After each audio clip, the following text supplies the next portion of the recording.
control, all of the toys, you can jump in, you can smash the brake pedal and it'll stop, and you can mash the throttle and it'll go. Not so with an LMP3 car. They have got downforce to help, but it really brings, I mean, a lot of the gents that I've worked with in the cars say it really brings your driving forward to drive these little cars. They help you to manage the traction moment, the locking, the slide on entry, and I think they move into other things they drive. The man I'm thinking of off the top of my head is Sean Lynn, who I know enjoys driving these cars in preparation for driving his lovely collection of other vehicles, but they really like driving these little cars because the punishment is not huge, the bodywork is available, absolutely, and you can improve as a driver. Yeah, absolutely, it's exactly the same story that Sean told me, and I've by the way heard about this latest acquisition. And for those of you that follow historic racing of the elderly Le Mans sort, you've got one heck of a treat coming,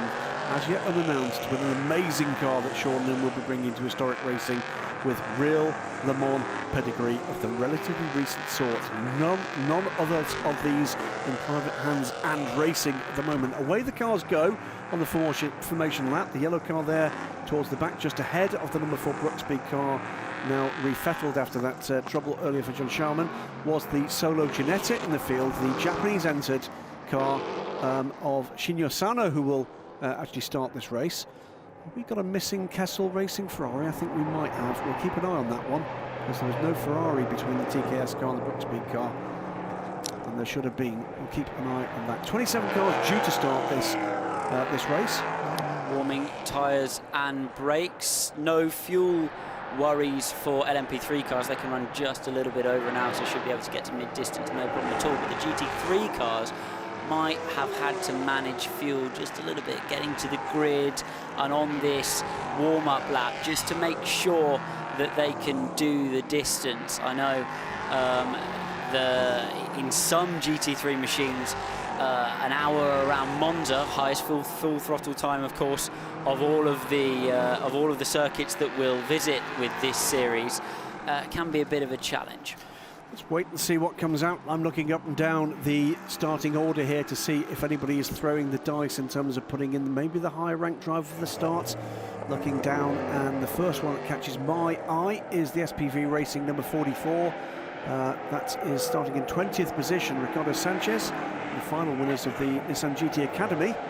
Mexico is here for that car for the second consecutive race. So we're keen to see what Ricardo can do at the start of this race.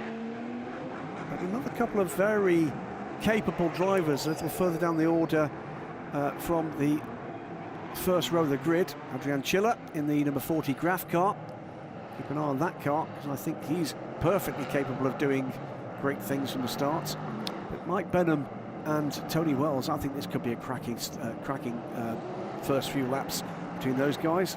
Absolutely, heading off down through the Ascara chicane to the Parabolica. Drivers reminded by the race director to be in grid position. If you're on the right side, as in non-dirty side of the track, you jump dutifully into the grid position. If you're on the wrong side, the dirty side, you slope slowly into your grid position, and so Duncan, make sure you're in the right place for the start. Duncan's happy there watching, slightly nervously maybe for Mike Benham. He's been looking after Mike for, what's it, 3 years now?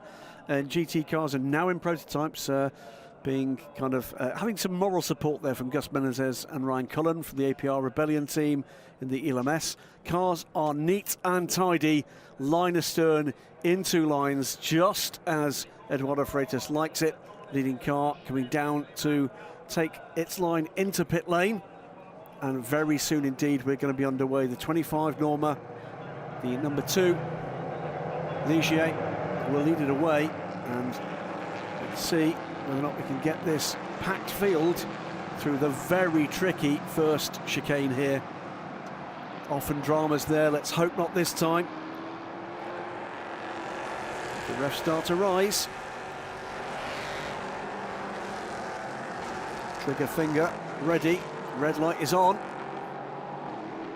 And off, and away they go. And immediately, one of the Kessel Racing Ferraris to the inside. There too goes the CD Sport car, looking for an advantage up the inside. There's none there for the Lannon car.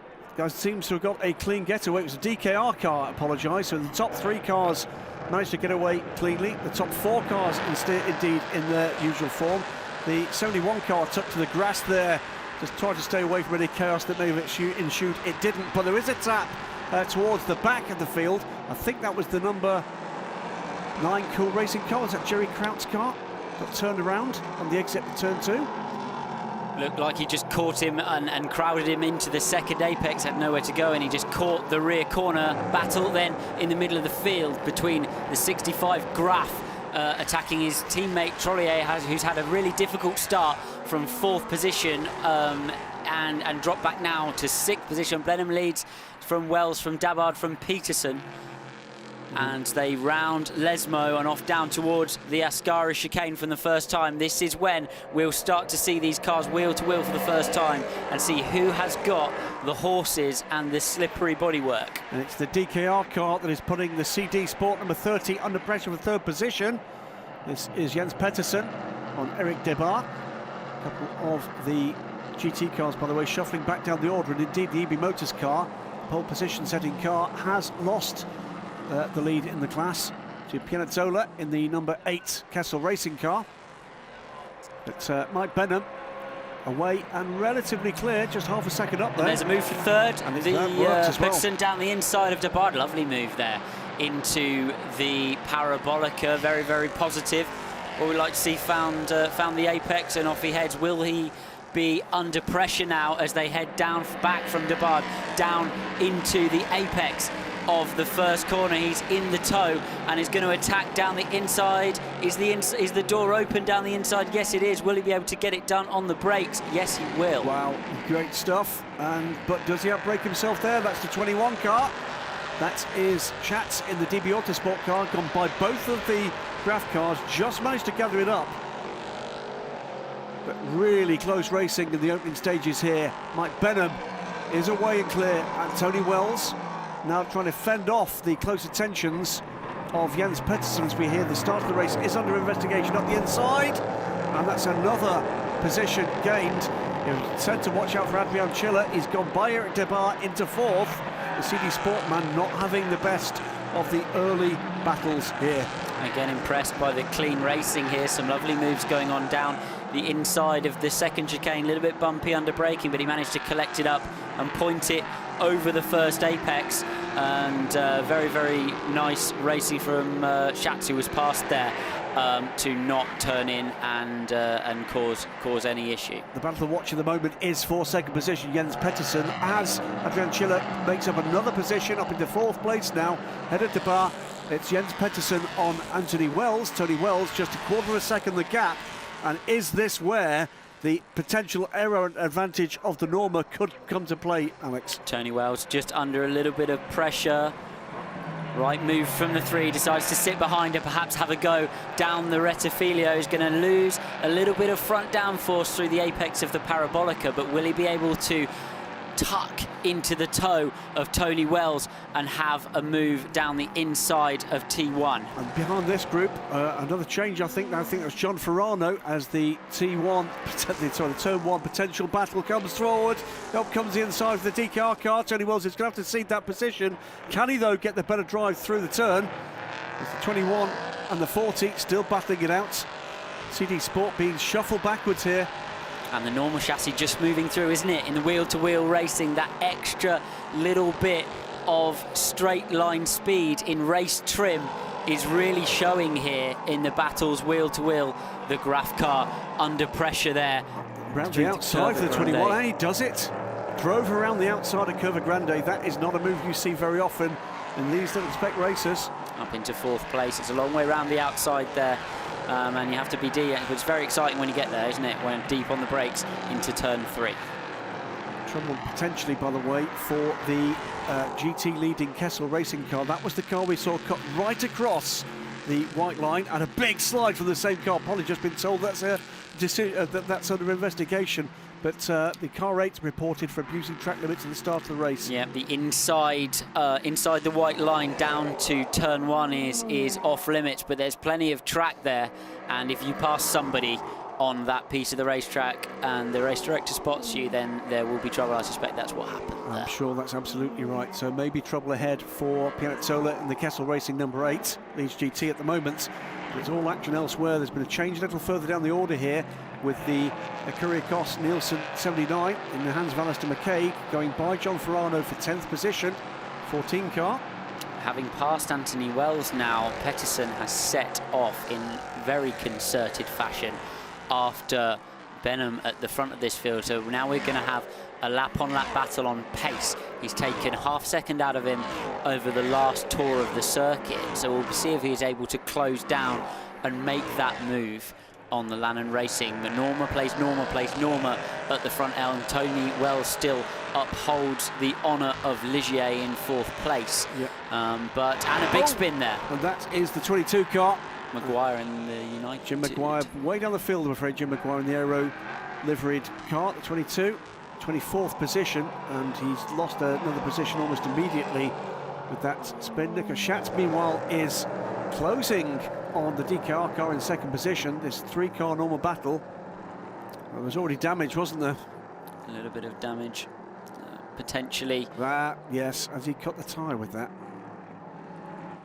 Can't see damage to the tyre from here, but perhaps just affecting the rear slightly. And he's, the 21, putting pressure on the 3. That's for 3rd place. Schatz on Pettersson. So both those Normas making moves now, and they are closing in on Benham at the front of the field. So we have a good battle then through the first 3 positions. Trouble, it's 2 cars involved. That is one of the Kyrgios cars. That is Alistair McCaig, in fact. And that's in the second Lesmo. And collected by the number 65 behind. Yeah. Oh dear. Caught him out under braking. That's Patient in the 65 Ligier and takes Alistair McCaig into the gravel. Bad news. Safety car. Yes, indeed. He's on track and has picked up the leader now. Yeah. Looks like he just potentially underestimated the downforce loss a little bit on the brakes. When you're right underneath the undertray of someone like that, you do lose a little bit of front end, but that'll be a learning experience for him. So 8 minutes in, and the field is brought under the control of the safety car. And as they stand, Lannon Racing in the hands of Mike Benham. The 25 Norma ahead of the similar DKR engineering car, Jens Pettersson, in the 3 car. Then the 3rd of the Normas in the train, the DB Autosport car of Schatz. Tony Wells, as you say, quite rightly upholds the honour of Ligier in 4th position. Let's wait and see if the second Kyrgios car can come out. The damage to the rear there of the number 22 car. Being looked into by... Unclear as to the cause of that, but we suspect probably contact from behind. I don't know why they've got the front cover of that car Did off. he lose it in the spin? Potentially. They're 4 bolts. They're pretty tightly on. But the bolt was still attached. Yes. Yes. So let's wait and see the 79 car being craned away. And watch again this start. Watch the Ferrari to the inside. That's the car that Race Control would like to have a think about whether or not that start was altogether what it should have been. So the assumption is that he's gained an advantage by being out there. I didn't see him pass anyone, but presumably the race director has deemed that he has. Watching the contact to the rear of the field, that was the number 9 car being turned around. That's a cool racing car. It was indeed Jerry Kraut. Just concertina it up behind. That's very, very deep in for the 21. But managed to keep it together. There wasn't the opportunity for the Graf Norma to take advantage there on the exit. Made big progress from there, though, didn't he? Because he's found himself up in the top 3. Good news for fans of Kyrgios Nielsen is Alistair McCaig is rejoining the race after having been craned out of the gravel trap. Is rejoining the race. Will be way down, I'm afraid. Currently scored in 79 in 25th position. 65 car, though. I think the race may be done there. The number 8 Kessel Racing took the lead from the pole sitting Ebby Motors. 88 are off the start. Close battle then in the mid-pack of the GT3 field between the 88 Heavy Motors and the 71F Corsa driven by Parazzini for that second place. So it's a double impact, wasn't it, on the Aguirre Cost car? It was the nerve from the rear, and then it clouted the right rear wheel of the 79 as the Graf car came around. Let's hope that's not done any damage with the shock that can go through the drive shaft towards the diff. To be honest, there will be a massive amount of gravel, I would imagine, in both of those cars. Let's hope he manages to get it offline and give it a shake to remove some of that. Otherwise, it'll be a puncture fest. What you lose, though, in terms of track position, you gain in terms of stuff you can put on the path in the garden at home, though. That's always a plus. we always like to see the pluses in these things that take away from the enjoyment. Gravel lining. Heading for the pits. It may well be the 79, actually. That's the rejoining 79, and I suggest that's the right decision, because there are belts and all sorts of things that pieces of gravel do not like to live in at all. Horrible noise. Yes. Well, you don't get a chance to hear the horrible noise, because by the time it's making a horrible noise, it's normally stopped, unfortunately. Alistair McKay. Finds its way into the pits. So off comes the engine cover of the number 79 car. And again, this is a team that there's another, you can see the bodywork broken there above the wheel arch. Another of the advantages, of course, of having teams in both is that you do have a pit stall that's fully equipped rather than bringing all your pit equipment with you. Well, absolutely, and you can have a bit of a pool of spares as well. Indeed. Just in case anything happens. Safety car looks to have sped up just a wee bit. To explain that, by the way, should have explained that better, the Michelin Le Mans Cup cars are not in the pit garages. They have their own paddock to the rear of the main paddock here. And this is not the work of a moment, is it? No, I suspect not. I suspect that will take them a few minutes. They're just making sure everything is okay at the rear. It's a smart move. Jim Maguire also in the United Aero car. After that spin, indeed, and you can see the damage to what we call the legality panels. Good experience. Good experience. A safety car restart again for engineers to get the process, for drivers to understand the process, warm tyres, get back in the race, focus your head again on the task after the interruption. It's all important stuff for these guys when they go and do longer races later in their careers. You've experienced this, of course. Safety car is coming in this lap. Experienced this as the pro driver in a Pro-Am lineup. What is it like in that garage watching your driving partner out there amongst the dramas? You know what? Amateur drivers in sports car racing, they're an interesting bunch. They're clever people. That's how they're able to do what they do, and that's how they're able to fund the race cars they fund. And they amaze you every day. They amaze you every time, honestly. The level that they're able to achieve as this restart gets underway, and immediately on the defensive goes Mike Benham. Absolutely. The DKR car got the better restart, I think, there. Jens Pettersson. Not a rookie in racing at any point. He goes to the inside line. Mike Benham doesn't even move to defend, but it's a big wiggle. Jens Pettersson is going to go off the track there. He's going to lose that lead, I'm sure. And I'll be really interested to see who comes out of the second corner ahead. He got right down the inner side. The landing car retook it. It was Jens Pettersson a little bit too ambitious under the braking. So Mike Benham stuck to the plan. It was the right plan. Duncan Tappy will have been cheering along there, but that's given the opportunity for Schatz to go up the inside. Can he do the two? No, he can't. Benham stays in the lead, but now a new second place car, the DP Autosport car, goes by Jens Pettersson. So that all started with an outbraking manoeuvre into turn one. The mistake from Pettersson 3 corners later cost him second place as well. Absolutely. Pettersson braking then at an angle, bit of steering lock on, didn't quite account for the fact that he had an angle on the car. He thought, that's how late I brake, and he braked exactly that late up the inside of Mike Benham. Didn't account for the fact he's on the dirty part of the racetrack, but here we go. Mike Benham having to defend again from the attentions of Schatz down into the Ascari chicane. He's doing a lovely job in defence, calm-headed, and managing to hold that car ahead of both his pursuers. It's been a neat and tidy start to the race from Mike Benham. Very much a rookie in the LMP3 stakes. Lots of GT racing behind Mike with Duncan Tappy. The man who has the pace of that trio, though, is really Pettersson. He's dancing around again behind Schatz, and he's now looking to do the same move again. Let's see if he can learn from the experience of the last lunge down the inside into turn 1 and make the move stick. He gets over there nice and early, and in a straight line he brakes down the inside to the first apex and makes the move. Mike Benham went for the corner, thought better of it, and that's cost him a little bit of momentum. Is Tony Wells in a position now where he can take advantage on the run through Curva Grande? Doesn't really seem to have the speed to do that, but we've now got a run of how many Ligiers? It's 3 Normas, 3 Ligiers now. 1, 2, 3 for the Normas, with that shuffle down from Mike Benham. 1, 2, 3 for the Ligiers, 4th through 6th position. Schatz, Pettersson, Benham, Wells, Thomas Ackery, Adrian Schiller. Tony Wells very much in a watching brief of that action, wasn't he? As we see the 21 of Faber sweep around the outside of Dodonka for 10th place. The 20. Sorry.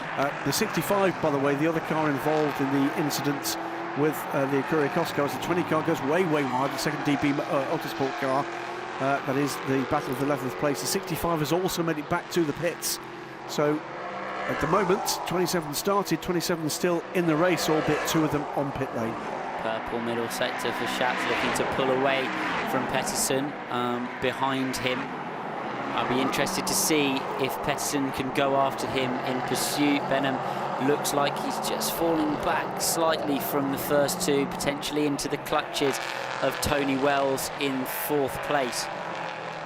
But through the Parabolica they go, and then out onto the Rettifilio. Tony has his own problems though, as Ackery behind him in the end race. Ligier number 99 is crawling over the back of him, looking for that 4th place. Let's see if he can do it. Down into the first chicane, dives late to the inside and looks under braking. No, not quite late enough. Back to the racing line and looks to line him up then. Out of the exit of turn 2, gets a lovely exit. Car lurches forward as he gets on the gas pedal, and he's back into the slipstream then of Tony Wells as they run through the inside of Curva Grande, right in the toe again. Which side do you choose? Down into turn 4. He darts again to the inside. Nice late move. He's got it done this time. Very sensible from Tony on the outside. Lives to fight another day. Not struggling a little bit with the pace of that car with just those front runners, isn't he? But holding his own very much in the 5th to kind of the 5th and 6th region of the race. But the Normas ahead of him, and now the end race Ligier have just made progress past Tony Wells in the middle phase of this race. End race, one of those crews that is proving that well, it's becoming a bit of a truism that you carry on through for a second season in LMP3 racing, and you just pick up the knowledge, you pick up the pace, you pick up actually on breaking that code, and they seem to be another of those teams that can. Meantime, at the head of the race, with another fastest lap of the race, 1:47.9 now from Nico Schatz. He's now 3.8 seconds clear of this chasing bunch. So having made his way to the front of the pack, he's moving away.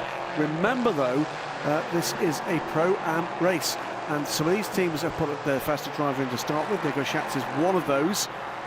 Here's another one with the RLR team. John Ferrano, after all those dramas for others ahead of him, stays in 9th position. Still got Jules Van Utet to come in that car, and he will be lightning fast. The game now for John Ferrano is stick with that pack as best he can and give the pro driver the best possible chance to make up the ground. And I think that's also what the engineers need to be on the phone to Pettersson and Mike Benham saying is, look, he's disappearing. He's supposed to disappear. Let him go. That's his job. Let him go and try to stay as close as possible, and then when Dunk gets in, he's gonna be the man whose job it is to haul in that gap. Don't fight too much with each other, he said, as he watched them fight too much with each other down into turn 4. But don't fight too much with each other and just make progress now into this race. Well, we've got Duncan Tappy to come in the Lannon car. We've got the very impressive Leonard Hugenboom to come in the DKR car. That could be one heck of a battle still to come. We've still got at least 35 minutes with these guys at the wheel of their LMP3 cars, and this has already been a pretty engaging stuff. That's Verano at the back of that pack. That is the 9th position car, so all of the runners ahead here in the top 10 overall. Nico Schatz is disappearing up the road. He's just taken a further 7/10 out of his fastest lap, 1:47.0 this time, and is purple in every sector again. That's actually ballistic for race pace. 1 minute stop and go for the 96. That is the Ginetta. That's the Ginetta, which has just made its way into the top 20 in the hands of Shinyo Sano. So whatever the technical infringement is, the Ginetta is in trouble. We can see it moving out to the outside there. In fact, I think it was just about to pick up a place from Eric de Donker. And those apologies, that's the SPV car. That's me misidentifying bright yellow LMP3 cars. Those laps that Nico Schatz is doing are qualifying laps. They're really quite impressive. Oh yeah, he's already 8 seconds to the good over this chasing pack. Making progress into the distance. More slippage for the Ebi Motors Porsche, unfortunately, that started on pole, dropped behind the AF Corsa 71 as well in that last restart. Still interspersed by the 2 Cool Racing and a United Autosport LMP3 car. So fighting through the LMP3 traffic, those guys, and that's got to be having a massive effect on their race. Absolutely, because of course these cars don't turn, grip, brake in the same way. Oh, they're on a completely different schedule as far as a lap's concerned. You know, they're delivering in a straight line, and then the braking performance of the GT3 car is completely different to the LMP3, and then in the mid corner it's different again. So nobody can go faster than the bottleneck speed, if it makes sense. It slows everyone down, because I can't go faster than you in the straight, and I can't go faster than you in the brakes. It really affects the way the guys are having to drive the race. Fascinating 3-car battle here between Adrian Chiller in the 6th place number 40 Graf car, followed by Eric Debard, the car that's dropped back down to this point of the order from being right in contention for the lead. And right behind is another of Graf cars, Adrien Trullier in the number 39 car. That's the Graf Norma. 2 Ligiers and a Norma for Graf here. But those 3 cars really having a major tussle, but staying with the overall lead group here. Staying with the lead group as well is Tony Wells and Akari in the N-Race Ligiers. They're just managing to hang on to the Normas ahead of them, and if they can just tag on the back and get in a rhythm, it's going to be massively beneficial to their race rather than having no reference points. I really think for these guys driving at the start of the race, amateur drivers in the start of the race, if you can see a reference point in front of you, gives you an idea. Did he lock up when he braked? Like, oh, I can do that. Yeah, maybe I'll try what he's doing, and it really will benefit them to keep in touch with the leading pack. Bit of a wiggle through turn 2 there from the CD Sport number 30 car. So keeps it on the relatively straight and fairly narrow. SPV Racing's pit structure. Continuing to improve at the front. Nico Schatz. Right, Benham right with Jens Pettersson, still not giving this one up. Here he is, coming through the first of the Lesmos. This is the Ginetta, taking that 1 minute stop and go. Not clear on what the technical infringement is. Can be many things. It can be people on the grid in the wrong place, the wrong time, some elements on the car. Can we see, that was a moment for the SPV car, I think. Yes, it was. A big spin there. Looked like he just lost it a little bit through the apex and then caught throttle. Able to get it going pretty quickly. Obviously found the clutch inside the car while spinning. That's Ricardo Sanchez. Yellow flag at turn 4. That is the Brookspeed car. Split for the 4. And he's just clipped the curb, I think, on the entry in. Dropped in the first apex. We've seen a lot of rear locking moments, rear locking spins, haven't we, this weekend from almost all classes. Everybody struggling with the rear end of the car under the brakes. The 20 makes further progress, so that's very deep. Richard means he's just up the inside of the 23 car. And Fulbert. Well, it's an interesting moment. That is 2 cars getting a good run through the Parabolica. Richard Means right in behind the Norma. What can he do on straight line speed here? The answer is he's staying with him. The Norma is not pulling away. Can he have a go down you would expect to really gain, especially since the guy's been offline on his way down into the Parabolica. And here is the big battle then. The 3 defending against the 25. Got a further set of penalties coming for cars 99 and 32. So 99, the N-Race car, is a significant runner. In 4th place is going to be a drive-through penalty for overtaking before the start line. And the 32 is the United Autosports of Hussein. Yeah, had trouble in qualifying. Made a good recovery since then, by the way. Cars banned, of course, from it's all very well the lights going green. Cars banned from changing position, obviously, before the start-finish line. And what I mean by obviously is in your line there's a little bit of a jostling effect that occurs. There's nothing you can do about that. But if you start passing someone in your line, obviously, before the start-finish line, then you're going to be in trouble. Busy turn 1 and 2. We get a better shot there of the Jerry Kraut's Cool Racing car being turned around. There's another car stalled at the back there as a result of that. Didn't quite see who that was. We're getting into traffic now. That is Jim Maguire's car being taken by the 2nd place battle. That's just given the DKR car just a slight advantage. Another fastest lap, meanwhile, for Nico Schatz, the lead of the race. 13.2 seconds the gap now. And Mike Benham going down the inside. I'd say that's a little bit optimistic, or is he just moving around in his mirrors to try to distract Pettersson on the way down to turn 1 back into the slipstream then?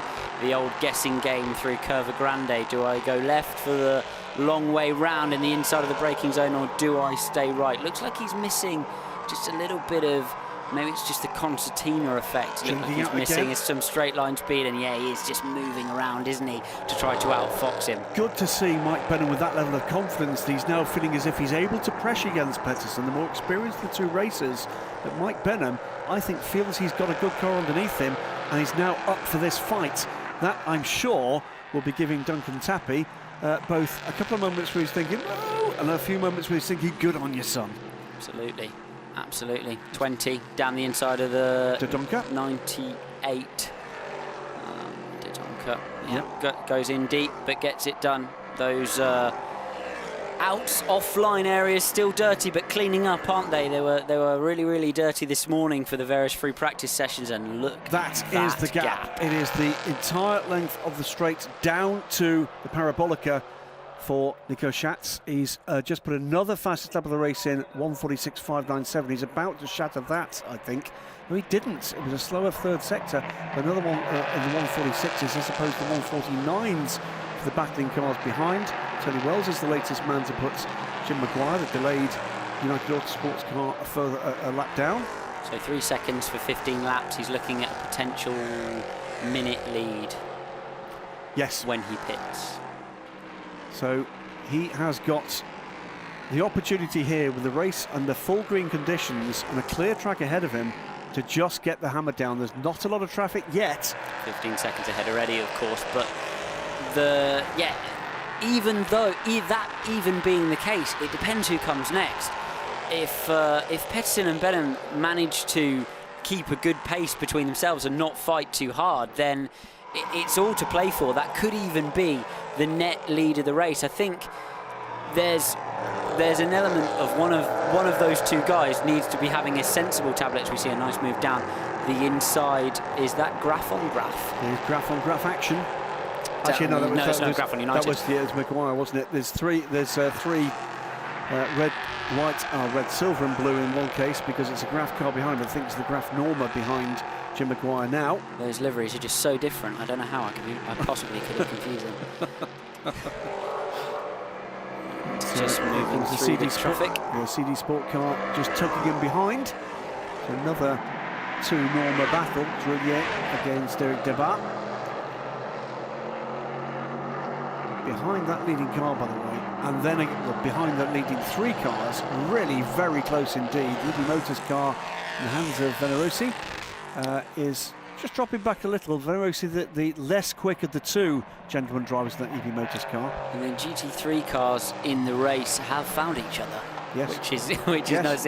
It's kind of sieved itself out, hasn't it, to the point where there's the Cool Racing stuck in the middle a little bit, just defending the bumper of Piazzolla, who's leading that class in the number 8. So he's between. Bottas under investigation. He is under investigation, exactly, for passing before for the start incident. I presume that. It's interesting, actually, isn't it? Because 2 penalties have been given for passing before the start-finish line. He's under investigation for the start. So you would presume that he was under investigation for something different. Maybe. We'll wait and see. Oh, no, of course, it was the track limits. But it's the 4 cars following. In fact, they've all now found each other, with the exception of John Hartshorn, who's a little way further back after a tricky start to the race. 16th through 20th is the GT battle, and those cars are separated by something like 20 seconds, the top 5 in GT.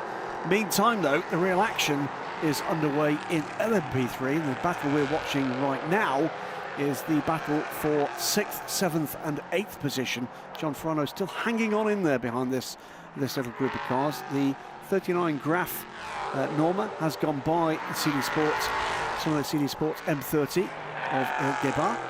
Remember, all of these cars, whichever chassis, whether it's the Normas with the more pointy nose, the flatter nose of the Ligiers, and the solo bright yellow Ginetta, all powered by the very same Nissan V8 engine with the same drivetrain gearbox. All of those drivetrains built by Orica in France, supplied to the chassis suppliers for onward movement to the customers. You just see the Ginetta panel in the background there. Absolutely, very much a spec LMP3 series, and that's why we get such close racing here, and such accessible racing as well.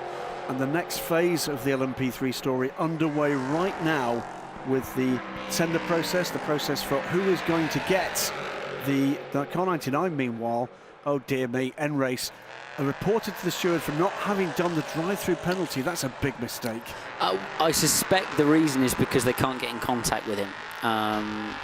I wouldn't. Not many drivers will. There are drivers who will, yes. but not many drivers will receive a drive-through penalty and go, talk to me later. That, you know, most guys will report in. So I would have thought they can't get in contact with him on the radio, which is why he's not done that drive-through. However, he should be looking at the flags. Absolutely. Meantime, though, to complete the point, and there's another change there. That's the 39 and the 30. Again, these two are basically banging wheels with each other as and where they can. Process to select the next round of chassis suppliers for LMP3, which may very well include the ones we've currently got, is underway right now. Yeah, I'm going to see a batch of new baby prototypes, which is going to be exciting for everybody, and another jockeying for position between all the manufacturers for the best LMP3 car, and it is really competitive, isn't it? It is. In between Norma, Ligier, Ginetta, to make sure that, because there are so many cars out there racing in this class, so the market for a successful LMP3 car is very good. Is just giant. Well, I mean, we know that Ligier have sold more than 100 of these JSP3s. Norma are getting a grip on this marketplace as well, increasing number of those cars coming in. I think Ginetta looking to get back into the fight. We are over half an hour into the with the 2-hour race. Mike Benham in the 25 car that started from pole position in the London Racing Norma. Charlie George is down on pit lane now with his pro driver Duncan Tappy. Let's hear from them. Yeah, I'm down here at Lannon Racing. I'm joined by Duncan. Duncan, first of all, welcome to the championship. Thank you for having me. We're loving it so far. Yeah, it was a frustrating first round for you guys, but today seems to be going great. Started with the pole position, and Michael's holding his own out there. Yeah, it absolutely is. You know, Paul Ricard was a disappointment, you know, considering our pace from practice. But, you know, we have kind of redeemed ourselves here. Mike put it on pole, and he's having a really sensible drive out there. You know, it's a long 2-hour race, so the main objective was to keep it on the track, and we'll see where we end up at the end of it. Now, as a pro, how does it feel when you're in here in the garage watching him out there? Do you feel nervous? A lot worse than I am when my bum is in that seat. It's weird. It's like a control thing, you know. But of all the years of coaching him, he's listening really well, and he's applying himself brilliantly. Thank you, and have a great race. Cheers, thanks.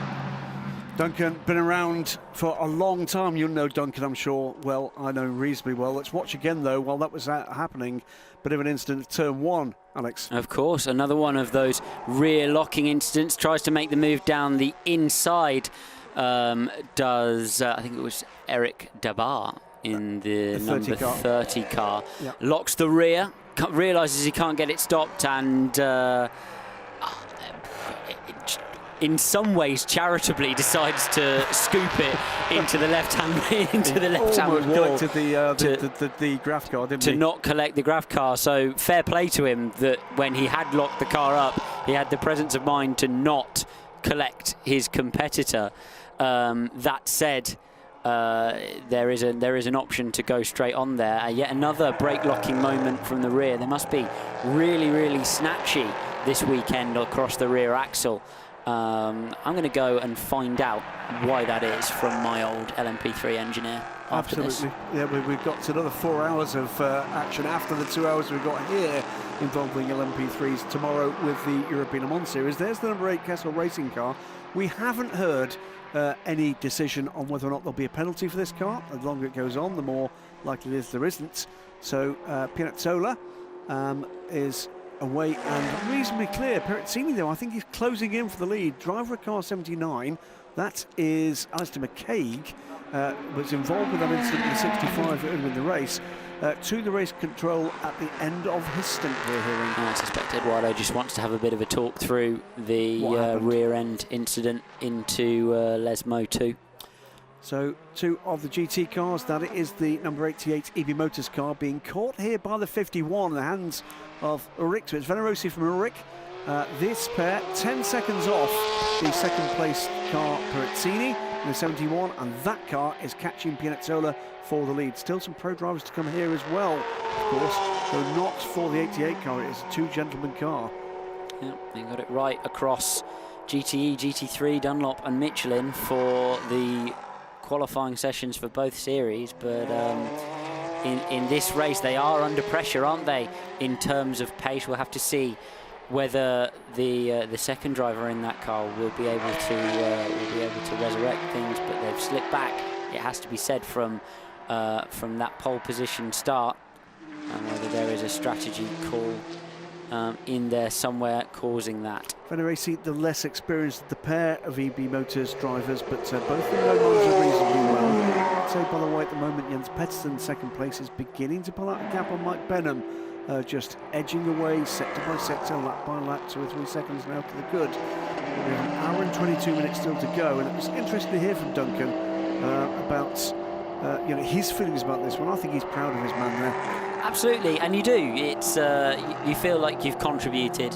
I felt very much like this about when I was racing with Mike Gouache through the year I did LMP3. When they're so passionate about their motorsport, they enjoy it so much, and they enjoy improving. I know Mike really did. He loved to not just race; he loved to race and do well, and yes, that was the key for him. And I enjoyed watching him do so. It's absolutely. It's a great thing to watch people doing the thing they're most passionate about, and learning and beginning to actually unlock the secrets of this and where it then takes them on that journey.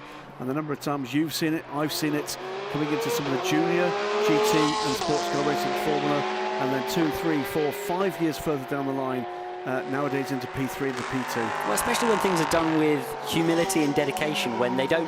It's a hobby, and it doesn't have to be. Yeah. They can essentially they're here to enjoy themselves. They're here to have fun. They're here to race cars. But instead of taking that, a kind of mess about attitude, they take a lovely attitude, which is, no, I'm not just here to race cars. I'm here to race cars exceptionally well. So absolutely, which is why they get involved with teams like United Autosports and with young men like yourself. Well, but you may laugh. And teams like Lannan. So, but absolutely right, and I think that's exactly the point. This is what's carrying this part of the sport forward. It's that learning curve for everybody. Get the right people into the right cars, into the right teams, into the right racing, and great things can happen. Absolutely.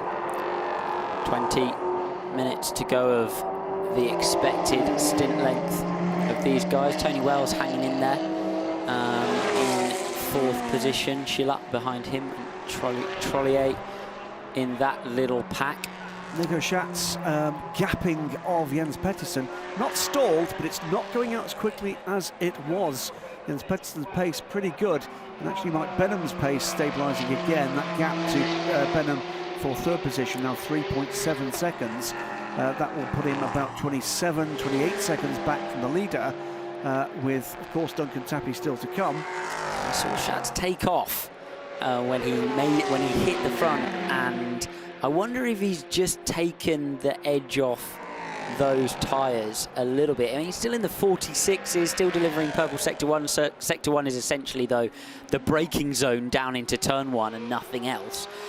He might have just taken the edge off those tyres, but I think it's more a case of Pettersson and Benham getting into a rhythm, because they've dropped down into the 1:48 where we expected 49s from them early doors. Here's the 30 car. Another wobble. Yes, and he's actually supposed to circumnavigate that white board, which you could see right of screen there, if he goes straight in the second chicane. I suspect Eduardo Freitas will be having a word about that. He does immediately on the screens. Car 30 cut turn 4 without respecting the race director's instructions. What that means is the driver's briefing. Eduardo, I've been in those briefings. I know you have. I've been in those briefings, which is why I know, and I didn't go to this one. Which is why, but he's very clear about these things. Yeah, it's just to keep cars that are off track out of the way of cars that are on track, and to make sure nobody's gaining an advantage. 20 car, nice and deep down into turn 1. So an hour and 18 minutes to go. We have the top 10 still separated by just 1 minute, with a mix of, if you like, more experience, pro and semi-pro drivers in that mix, together with some of the gentleman drivers. This has been a pretty good, clean race, with lots of cars getting into close contention. And lots of common sense here, it's got to be said. Everybody was very, very switched on, weren't they? Down into turn 1. Some strong moves, but with often assistance from the individual being passed, which is sometimes almost as important in these things. There has been a lot of clean racing. The 51, though, closing in on the 88. Ulrich taking time out of Venarossi, and he's going to be looking at the rear engine of that rear engine Porsche very, very soon, isn't he? Closing in. This is the GT class, GT3 spec machinery. It is 5 Ferrari 488s against this solo Porsche, set pole position in the hands of Venarossi's teammate Pacciani. He's still to come, but then again we've got some big names to come in the Ferraris, including the brothers Pacini, Giacomo and Andrea. As we've got the Gulf Marine liveried car of Richard Means, the 23 car, under pressure from the, has to be said, troubled 30 at the moment. That 30 car, after that problem at turn 1, recovering. Into 12th place, Eric Dabar. He's having a somewhat kind of disjointed race, isn't he, Dabar? Previously, European Le Mans Series competitor Dabar, and reasonably experienced in these type of cars, but he's not having the best races. He looks to the outside down into T1. Richard Mines defending nicely. He'll do well to get that stopped. Yeah, well spotted there by Alex. There's these cars like the back of his hand. And I'm looking at the back of his hand, and indeed it's got an LMP3 car on it. Yeah, it didn't used to be there. No. Took a year to grow that, It's an hour and 16 minutes to go. Still changes all the way up and down this field. As Jim Maguire will pull out of the way of this battle for the moment as the 20 car comes through. Followed through by, I think that's the N-Race car, isn't it? 99 N-Race, yes, it is. Well, that could well be in trouble for ignoring a call to observe a stop and go. So the 30 car has been told it did not respect the race director's instructions, but there's no specific penalty or retribution or... No, indeed. No, we'll wait and see whether or not that leads to something. It may well be that's one of those cumulative things, like points on your licence. Yes. Do it again, sunshine, and you might well get the wrist slapped. Slaps on my wrist, just underneath where my LMP3 car is. Cool Racing improving through the middle of the race, passing the full GT3 field and back onto the back of the gaggle of LMP3s. Now, yeah, Nico Schatz at the front. I wonder if he's moving through a little bit of traffic, but he's not. You're absolutely right, Graham. Not pulling away the rate he was doing before. Watching, by the way, at the moment, the progress of Ricardo Sanchez. Now, he's not had the cleanest of races. We said we might see him coming through, but all of a sudden he's beginning to make some progress. Sanchez now up into 8th position. Yeah. John Farner, by the way, in 7th now. And change again there. It was the end-race car going by the 20. Yep. It was for 9th. For that, struggling with the rear down into the apex of turn 1, 79. That's a recovering Alistair McCaig, way down the field. Laps down, but he'll be frustrated by that. 8 minutes in the pits for the 79 car. Alistair McCaig with a date with a lot of Freitas for a little later. Looking to show that it's got the pace in the car. And the GT entries are really, really important here, not just because it's really, really nice to have GT entries, but also for the LMP3 competitors, because there have to be, in order to learn this type of racing, there have to be GTs on the track. Yes, they are absolutely a critical element of this kind of racing. Slower cars on the track and then faster cars on the track is yet another thing. But if you're not moving through the traffic, you're not sports car racing. Absolutely. The other thing, of course, is behaving differently in the corners, the different lines you need to take with mechanical grip as opposed to aerodynamic grip. It is, if you're looking to take the next step up, absolutely essential that you understand what you need to do. And car 20, was it 20 last time? No, 30 last time, but same issue across exactly I think it depends how far you've, in realistic terms, it depends how far you've turned in to the second phase of that. If you've just dropped it on the brakes, then you're expected to go straight. If you're halfway in, nobody's expecting you to turn around, find the yellow line, go around I don't think.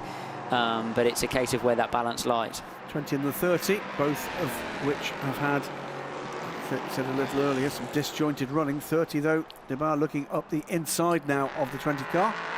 Debar's certainly got some pace, a few little issues, a little bit messy moving through the traffic. Big slide for the 20. And that's why the 30 car got back onto and over the sausage curb and left a little bit of the car back at the scene of the impact. I think it's same old issue with the LMP3 cars, is that you overheat the surface of the rear tyre. It's very, very hard, the rear tyre, on these cars, and they are moving around on that surface. Richard Means, meanwhile, is hanging on in there. He can see that we've got a couple of drivers ahead that have had that just moving from one minor incident to another. Might there be an opportunity here for the United Autosports man in 12th to get back into the top 10? Yes, absolutely. Smart stuff from him at the moment. He's just hanging on there and waiting to see what prevails up front. Debar still attacking Fouer and looks down the inside at Ascari. Will he be able to make the move? Yes, he will. Make sure he doesn't catch the curb on the inside, and nice and tidy through the exit.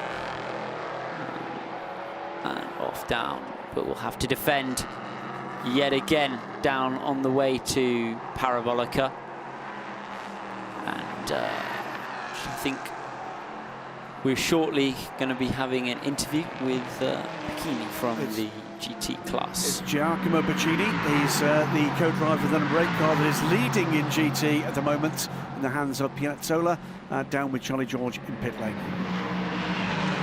Yeah, I'm down here at the moment at Kessel Box, and I'm joined by Giacomo. Giacomo, I mean, it's his 4th circuit race. He's leading. It's all going very well again. Yeah, Sergio did an amazing start in doing a great job. The car seems to be very, very good. He gained a good advantage on Perazzini, and we are in a good position. So we're very, very happy. Now, there was something flashed up on the timing screen at the start. Have you heard any more of that? Sorry, can you say it again? There was talk perhaps of some kind of penalty at the start. Have you heard anything more on that? I think that Sergio just moved a little bit too much outside the white line at the start, but he didn't overtake any car, so it was like a small track limit, but nothing happened. So I'm really thinking that the race direction will not take this decision. And you're looking forward to getting out there and having your turn? Sorry? Are you looking forward to getting out there and having your turn? Yeah, of course. I'm really looking forward to it. Yeah. Thank you. Thanks to you. Giacomo Puccini there, and as he was talking to Charlie, one of the reasons he couldn't hear Charlie was because there's a battle going on here for significant position. This is for third place. It goes the way, for the moment at least, Christoph Ulrich in the number 51 well, Ulrich's going to be under pressure down into the second chicane for sure, really deep through the first apex. And then slow off the second apex. Let's see what the Porsche can do.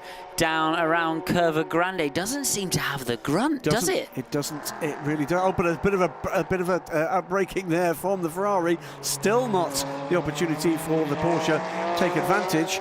We're about 10 minutes from the halfway mark in this race, and maybe, just maybe, some tired hands, some tired feet, some tired eyes. It's very warm inside those cars, Alex. Absolutely, yeah. GT3 cars are, some of the newer ones, some of the newer models do have some aircon systems, but most of them are extremely warm inside. Nevertheless, Puccini will be ready to jump in that car. I don't think Charlie gave him too much of a choice whether he was excited about jumping in or not. Did you will be excited. Absolutely right, they should be. Quite correct that Charlie should point that out. So should be. It's a Ferrari at Monza. It is clouding over though. Now we can't see outside from where we're sitting, but I'm hoping that's not dark clouds. We're expecting a bit of that maybe tomorrow, but with an hour and 8 minutes, an hour and 9 minutes still to go, surely weather's not going to play a part in this one. Well, the meteorologist in my iPhone did say there would be some rain mid-afternoon potentially. Do they live in your iPhone? They do, yes. Wow. Tiny. Teeny weeny. Exactly. Well, we'll see. Ferrari, though, pulling away, and Rick is consolidating that third position. 19th overall, by the way, at the moment. Meanwhile, the lead of the race, while this battle goes on, all of a sudden, Nico Schatz is actually making hay again. This is leaping forward to about 35, 36 seconds ahead as we start to see some of the second drivers getting ready for stops that can happen within about 3 minutes. I suspect Nico Schatz may have just been making his way through a little bit of traffic, or same class traffic, or the GT field. If you get stuck. And being in the lead of the race will be being, with a gap, will be being slightly cautious. Either that or he's nursing a little problem, which he's managing in there. But there's not too much that can go wrong with an LMP3 car where you could have a problem and then fix it again and carry on at the same speed. So I suspect just traffic for him. Well, you've heard of Super Mario Bros. That's Super Puccini Bros. It's Giacomo and Andrea. For Kessel Racing. Meantime, I'm just watching timing screens here. Tony Wells is back right with Mike Benham. Now, there it is. Great pickup from the guys here in the truck. And Tony Wells. No further action regarding car 40, but Tony Wells is absolutely stalking Mike Benham now down towards the Ascari chicane. Will he be able to stick to the back, losing a little bit of downforce through the left? Drops down into the apex, little bit of curb for Tony through the middle, and then flat out through the exit. Looks like he's got a nice run. And Adrian Chiller is catching this pair as well. See the Norma in the background. Sorry, Norma plays Ligier, though, in this battle, and will Tony be able to make the move down the inside into Parabolica? They've both gone deep. Tony thinks better of it, just sits behind at the apex. One more lap for this pair before we get to the stage that the pit window opens. Drive-through penalty, meanwhile, for car 32 for crossing the white line at pit exit. That is the Hussein United Autosports car in 18th position. It's not been a great weekend so far for that car. Shows real promise. Still got Colin Brown to come, by the way, in that car. Real star in IMSA racing. First time in the European Le Mans Series, but has been a starter in the Le Mans 24 Hours, and indeed a podium sitter in GT. Absolutely, and with the proximity of the front cars running 2 till 6 in this race, once the pros jump in all of those entries, I think we're going to have an absolutely storming race on our hands. Especially pitting later here is better. You will gain time. 2 reasons for that. Firstly, you will put less fuel in the car because you will be running later you will be not needing so much fuel to get you to the end of the race. Secondly, you will run for longer with less fuel in the car. which means having a look around the outside of the 30 car and doing it. Well done there. That was an odd place to make that move, though. Absolutely. 30 car didn't seem to have the pace it really should have had at that point. Meantime, this is Ricardo Sanchez now on the rear end of John Farano, a battle for 7th overall. It was indeed, by the way, no further action for number 8, as we heard from Giacomo Piccini, confirmed now from race control for moving across the white line at the start, but did not take advantage in terms of positions gained. So Farano, by the way, a really quietly effective first part of the race here, dropped out the top 10, gained a couple of positions as others fell by the wayside, but has just been plodding away way wide there, by the way, for Tony Wells. And in comes EB Motors car, by the way. EB Motors car, first car to pit, apart from the Graf entry, but at the rear of the field, troubled Graf entry at the rear, and Kessel cover them straight away. They cover the pit stop and they will pit straight behind them, so let's see who of those two GT3 cars comes out first. By the way, unseen by me, the number 99 has taken a drive-through penalty. There's a 25-second pit stop marked against the 99, but may well have been too late. Farano and Sanchez still. And, John Farano, Canadian driver, was last season with Alex Capadia. This Sanchez season with Joop van Uytert, and Sanchez jinking around, trying to unsettle the Canadian driver ahead. Trying to find which side he'll go. It's floating in the middle of the road is Farano, and he's done him on the clean part of the racetrack, and I think he did let him go. Yeah, down into turn 4. Too close to the driver changeover for that level of heroics, I'm guessing. I suspect he's just thinking, look, I've had a good stint. I've got a good stint. I'm as tired as I'm going to be this afternoon. I've got an ELMS race to come tomorrow, exactly. Of course. Let's just get this one. That's too deep. And someone has remembered is that the 99 again? That is the correct protocol for if you go straight in turn 4. Because you've got full view of the front of the car of cars coming across your bow. Yes, potentially that. Although I always think it's quite the tightness of the re-entry onto the circuit is supposed to prevent you taking advantage, but it forces the car into such an angle that it kind of jumps into the middle of the road, which I always think is slightly racy, to be honest. But remember, I know you're a racing driver, there is a brake pedal as well. Is there? Which one's that? Yes. 71 car on pit road, as indeed are all of the GT cars, with the exception of the number 50 Kessel Racing car, which I think will be in at the end of this lap. The order as they came in: Kessel Racing number 8 in the hands of Pianezzola from Perettini, and then Christopher Ulrich, Venerosi in the EB Motors Porsche, Schiavone in the 77 Kessel car, John Hartshorn still to pit, and it will be the pro drivers where they have them that now join in the fun, including the Piccini brothers. Ollie Hancock will be in the Kessel Racing 50 car, Piccini in the Bacciani in the 88 car. The man who set pole position is already out and running. The big question is, what can Duncan Tappy et al. Do about the lead of the 21 car in this second hour of the race? Now up to 43.5 seconds, and has indeed built up another chunk of advantage, and that may well be, that's actually down to a little bit of fatigue on the part of the cars following, with the less experienced drivers, Jens Pettersson, Mike Benham. Mike Benham, meanwhile, still within 4.5 seconds of the second place car. Tony Wells dropped back around a second back from being right under the rear wing. Now what happened here? That's just the brake dust. Good grief, there's a lot there. It's just the brake dust, and that's what happens when your ABS system repeatedly smashes your brake pads in and out of the brake discs 35 times, and absolutely maximises the braking performance without any concern for locking.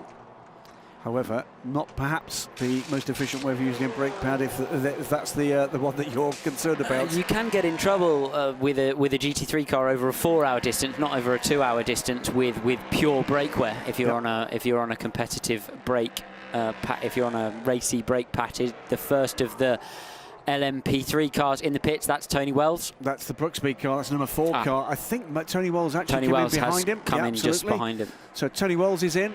Cool Racing's 24 and 9 are both in the hands of Alexander Coigny and Jerry Kraut. Jerry Kraut recovering well, by the way, from that spin at the start of the race. Who else is in? DB Autosports number 20 car. That's been at a pogo stick type progress through the first part of this race. TKS are in the Ginetta, the 96 car from Chinyo Sano. John Schaumann, we can just see there. I should say, by the way, that we have lost one car by the look of things. The 65 Graf car did not emerge after making it back to the pits. The incident that involved Patien and Alistair McCaig. Alistair McCaig, by the way, will be making his way towards race control. In comes... Is that the leader? Yes, it is. Yes. Nico Schatz pits from the lead. Pits. And let's see if the DKR Engineering can take a couple more laps. I suspect they will not do so and will get the Pro in the car as quickly as they possibly can. 59 minutes to go now, well into the period at which the Pro driver can finish the race. And Schatz heads back out onto the racetrack, so must have come in before that. Let's see who of course Schatz does not head back out. His co-driver will What's do happened here? so. Trouble for the 21. And it looks to be in trouble, doesn't it? It's pulling off the track immediately as it's Wolf, isn't it? Wolf in the 21 car. Goodness. Immediately, and that's big trouble for the lead car after building up a 46-second gap. And there's a problem for the leading car. So that's Master off. And he sat in the runoff area at turn 1. Wave yellows. And this is absolute disaster for them. So what's happened in the pit stop, the only thing I can think of is something potentially kicked on or off in the pit stop. What happened here? In the driver change, but let's have a look. He's come down the pit lane on the limiter as normal and off toward his team. No, he just went. He just went straight through. Oh, perhaps he missed his box. But then he's stopped at the exit. Because he's run out of fuel. Oh dear, oh dear, oh dear. Nico Schatz. There's a reason why they come in the pits. That does seem a little early to run out of fuel. Yes, or perhaps upon realisation that he couldn't continue, he thought, well, I might as well park it in the safest possible place. Well, if he's missed his box and then run out of fuel. I did wonder why they'd recorded Schatz as being in the car on the outlap. For the moment then, as we see the Ikuriakos Nielsen team set to work and the number 3 DKR Engineering team to work, Ricardo Sanchez leads but owes us a pit stop. So the SPV car number 44 does lead. We'll need to pit though within the next 2 minutes. So into the effective lead of the race though goes the DKR Engineering entry number 3 and Lannon in second place with the 40 Graf third, but it does depend how they come out of the pits. All of the cars I just referenced are on the stand now. Everybody is in the pits or is on their way out. So we have already gone through with 57 minutes remaining in the race. Everybody's been through the pits at least once, just looking to see, no, including all the cars that actually have had to serve a drive-through. The routine pit stops have been done. Out comes the number 3 car in the hands of Leonard Hugenboom. Not far behind should be Duncan Tappy in the number 25 car. But he's going to find Hugenboom not a pushover. Has been remarkably rapid. Absolutely. Looks like the 3 is the first to exit the pit lane. Tony Wells. Duncan Tappy is out running now. Tony Wells then still circulating in. No, has now shuffled back into his position, and the 21 is pushed away. Wow. I can't believe it. I think you have to be right. I can't believe it. We referenced him coming straight into the pit, and then he seemed to emerge immediately. Yes. And then they only run, it's a very, very high full throttle racetrack. Indeed. And they only run for an hour at the best of times. I can only presume, by the way, Tony Wells is not aboard that car, and that it's just the driver ID has not been switched, which will need to happen which now quite has quickly. been done, and James yes, it has now been done, and James Littlejohn is in the 2. So we'll wait for the next lap or so for this to actually work its way through. There is the number 3 car that will eventually circle right round to be the race leader in the hands of Leonard Hergenboom. And you can actually see James Littlejohn just stalking him in the background in the mid-corner of Ascari as he exited the Ascari chicane around 2 seconds behind. Which means that he has leapfrogged the Lannon car by dint of being 10 seconds quicker in the pit stop, and in fact 14 seconds quicker in the pit stop was the D-car engineering car. So absolutely. In fact, that Lannon stop was pretty slow, wasn't it, in comparison to the rest of the competitors. So I don't know if they've had some kind of driver change issue or a tyre change issue. But they've lost 10 seconds somewhere. The other thing is these guys operate from a loop time. So sometimes if you don't judge the loop time quite correct, you can lose a bit of a chunk of time in the pit stop. Here comes the SPV car, and I think that car has circled round to 3rd, I think that car may well have come back round in 3rd position. It's just emerged from the pits in the hands of Cummings, and it is in 3rd slot. So that's a remarkable turnaround. Ricardo Sanchez stayed out right to the end, is now on the phone to his co-driver. But SPV done a great job of bringing the car back through the field. I'm looking forward to this race, though. 2 pro drivers and 2 types of LMP3 race car, same tyres, but 1 second between them and an hour to run. And go, guys. There's absolutely nothing to do apart from see that bloke in front of you. Yeah, you'll go past him, please. Yes, pass and win. Hergenboom from Littlejohn, Cummings, Tappy, Van Utert, another man to watch here, Eric Trullier. They are your top 6 as this has wound out after the required pit stops. Meantime in GT, 11th overall for Giacomo Pacini, followed by Marco Ciocci. Pacciani, the pole sitter. Andrea Pacini, Colin Brown, apologies, is an LMP car. And Maurizio Mediani, there are some names to conjure with. Ollie Hancock in 6th position, a little way off the battle. Ciocci, another car who lost around 10 seconds in the pit stop process. I don't know how that's occurred, but yeah, he's cost him a bit of time. 52 minutes remain. And trouble for Duncan Tappy. Trouble for Duncan Tappy very soon after the pro driver got into the car. Now, what was that? Did he fall or was he pushed? Goodness me, it looks like this is potentially going to be contact at the apex of the Parabolica. That was a move for 3rd position. Duncan Tappy on Andrew Cummings. And he tried to sweep round the outside. He looked like, to be honest, he had the move done. And he's not going to get out there without assistance. Oh, what a shame! He needed to give him a meter on the apex. That was Duncan Tappy in perhaps just a little bit more of a hurry than he needed to be. Full course yellow will be coming in just 30 seconds' time. Meantime, Jörg van Utrecht, he takes advantage of the stumble caused by that Duncan Tappy move on the SPV car, and he is the man that profits and moves up into 3rd position. Keep an eye on this, 20.4 seconds. Jörg van Utrecht back from the leader. James Littlejohn is not letting Leonard Hergenboom get away. It's just 1.3 seconds. Full course yellow. Full course yellow. For the car 25 in the gravel. But it's not a case of and rest, because some of these moments can be the biggest time losses in the entire race.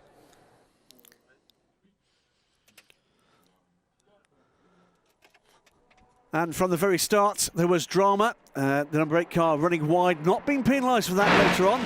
But there was contact among the back of the field with Jerry Kraut's Ligier as the cars came through, mainly in pretty good order, although there's only 1 car taking to the grass to avoid potential contact. But keep an eye at the back of the field here. Jerry Kraut in his cool racing car turned around there by, I think, the 32 car, United Autosports. After that, pretty neat and tidy. Mike Benham led the field away, but in the pack behind there was well, bungee-like progress from the 20 and 21 cars, and lots of close racing. Ligier versus Norma right down through the field. DKR, Graf, CD Sports, all in the mix. Graf Racing and there Ligier being overtaken round the outside by one of the DB Sport cars, the 21 car that would make its way to the very front of the field over the first hour and move away. But then trouble for the 65 car and the 79. The Graf Racing and Kyriakos Nielsen cars making contact. That would be the end of the race effectively for Passia. The restart after the safety car. The DKR car up the inside to take second position from Mike Benham.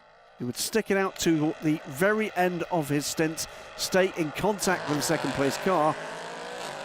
Meantime, the 30 and 39 Normas, further drama for the 30. Caught himself out under braking. Was lucky to miss the Graf car. The 8 Kessel car moved away and would take the lead of the class, and then drama immediately after the pit stop, seemingly the leader missing his pit stall and running the car out of fuel. And then just moments ago, in the attempt to get third place, Duncan Tappy trying to go past Andrew Cummings, taking the 25 car off into the gravel. Well, number 77, that's the Kessel Racing car with the older of the Pacini brothers, Andrea.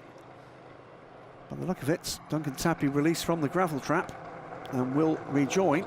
Full course yellow will likely be withdrawn. Indeed, the 25 is rejoining, will be withdrawn once marshals and equipment are to a place of safety. There is Eduardo Freitas. Yep, managing everything from his place in race control. Absolutely. And great to see kids and families here for this. Great access, by the way, for the European Le Mans Series. And that trouble, I'm afraid, looks terminal for Duncan Tappy. He's gone by the pits and then has pulled to a stop at pit exit. So something's gone wrong again as he's gone by the pits. Again, I think it's just a case of when you've got that much gravel in the car, continuing in the race is only going to damage things.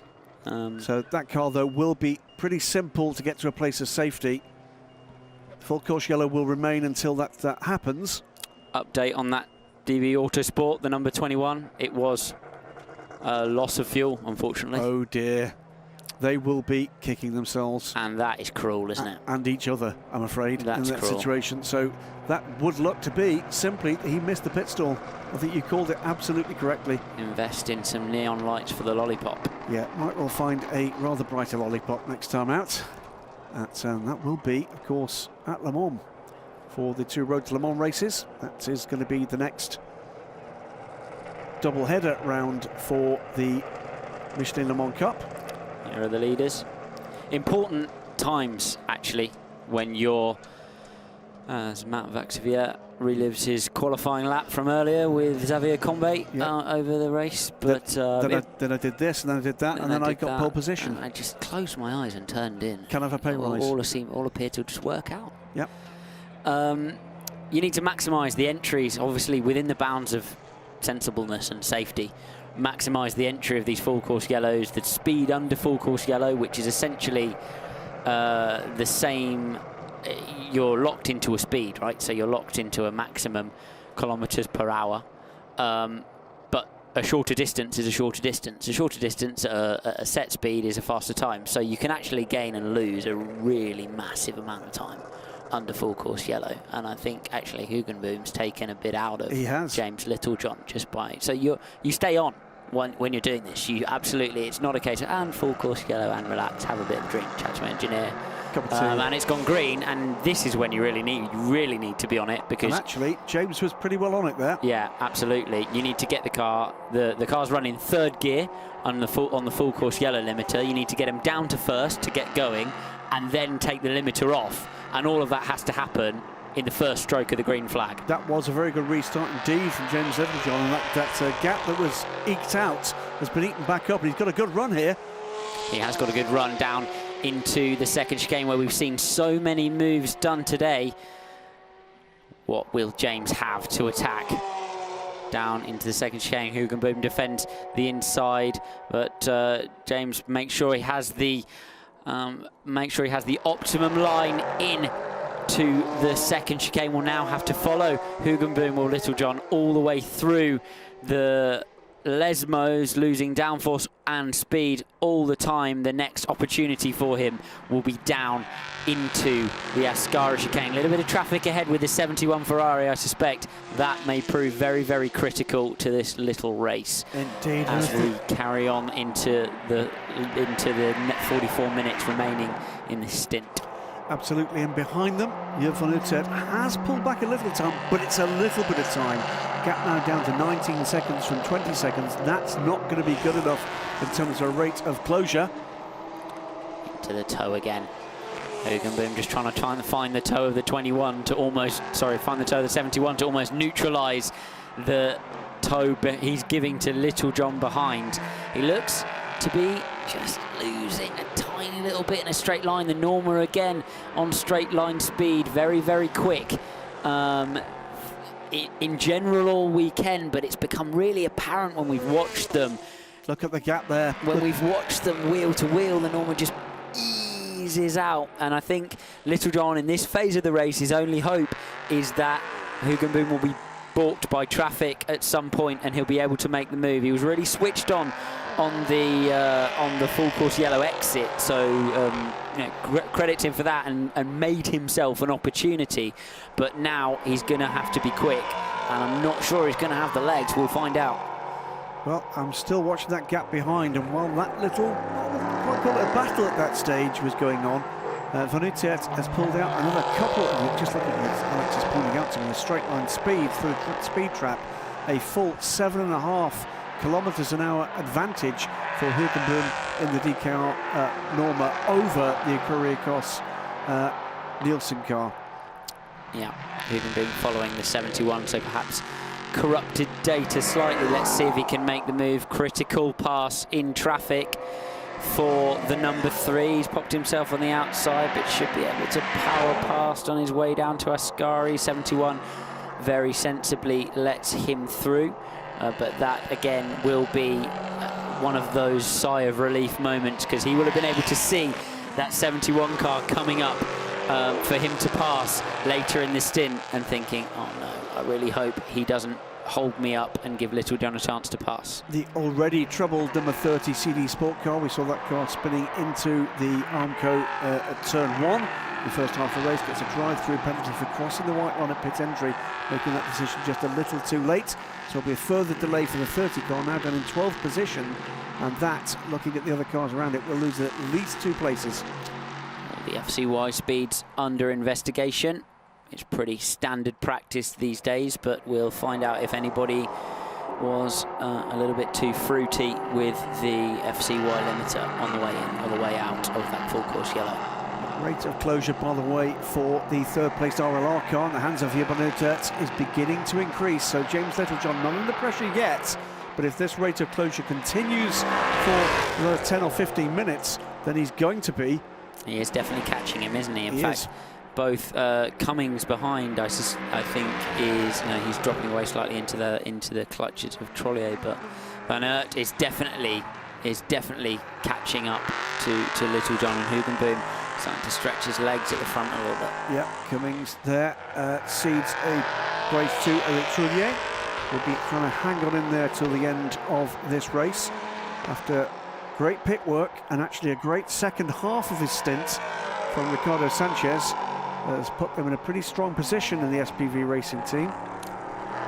Loads of European Le Mans Series competitors. Dino Lenardi is very, very competent in an LMP3 car these days. Christian England, I remember from times of old, jumped in the United Autosport 23, just set the fastest lap for that car, and making progress up to the back of the number 40 Graf. good to see some flow of drivers between these series, and indeed across the Atlantic. Colin Brown jumping in for his first stint in the number 32 United. Now he's got plenty of work to do, unfortunately, down in 18th place overall. That will be, I'm sure, Colin's first race here. I don't think he's done very much in Europe aside from a podium finish for Ricci Competizione at Le Mans a few years back.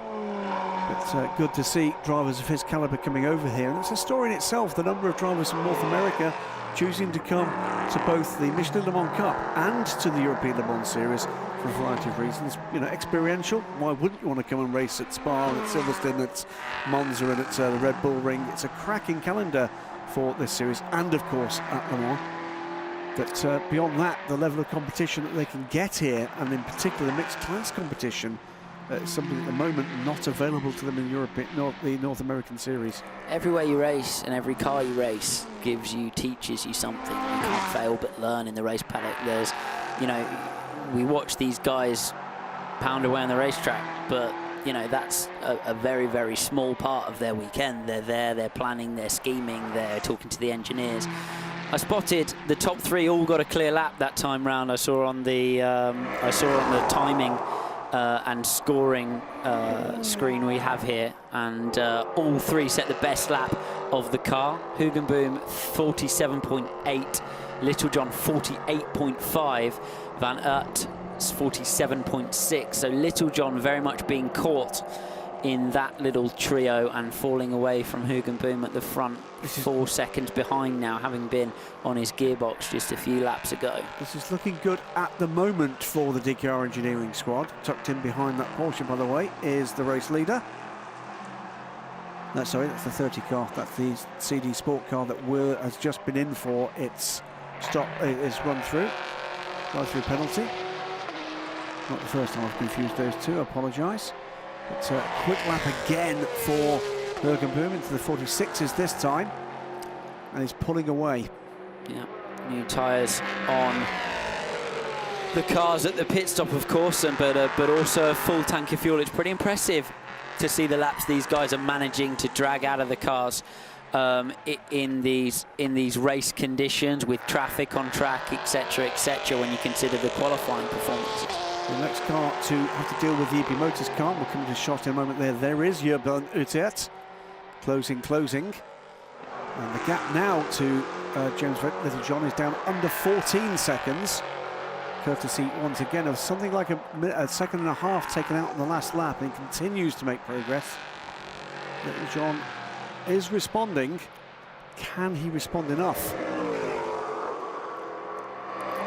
We shall see. He's not looked to have the speed immediately out of the box, but as we always say, catching is one thing, passing's another. And Littlejohn, I've raced actually, James Littlejohn myself in a Radical SR3, I think, a long time ago. He's been around a long time. Yeah, would have been one of the things you terrified me, and I would have thought on that track day we did together. There are very few rules at Daily Sports Club, by the way. One of them is do not put the editor in a racing car, ever.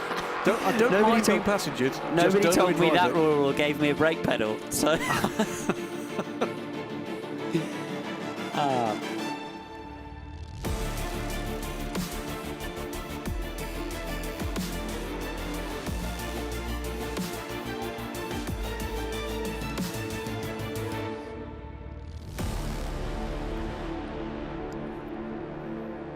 Dramas on track, dramas in the pit lane, a real team sport, the niche of motorsport that we love, sports car racing, as we get the number 3 car coming to deal with the latest bit of traffic in the person of Sol Giannetta in the race. That's the number 96 car running inside the top 20 at the moment. Another lap goes on the 96 from number 3, Leonard Hugenboom. Now 6 seconds the good from James Littlejohn, who is beginning to respond to the pressure from the number 14 car behind. That was the number 20 car. Morlini in the DB Autosport. And it's done damage to the rear. That's one of the legality panels that's gone. That is the 12th position car, and that will have to come down pit lane. Yep, has to pit. It's by regulation, if it loses those legality panels, to check and replace that piece of floor. So that's unfortunate for those guys. Just dropped it a little bit on the entry to Lesmo 2 and bounced over the gravel trap. And to be honest, I wouldn't want to drag that around any longer than I had to anyway. No, and not really very nice if you lose it in front of somebody else, are there? So here he goes, off he goes, 2 drivers left. Looks like he got in a little bit deep and just had issues with the rear, afraid to turn the steering wheel. And that's what dislodged the panel.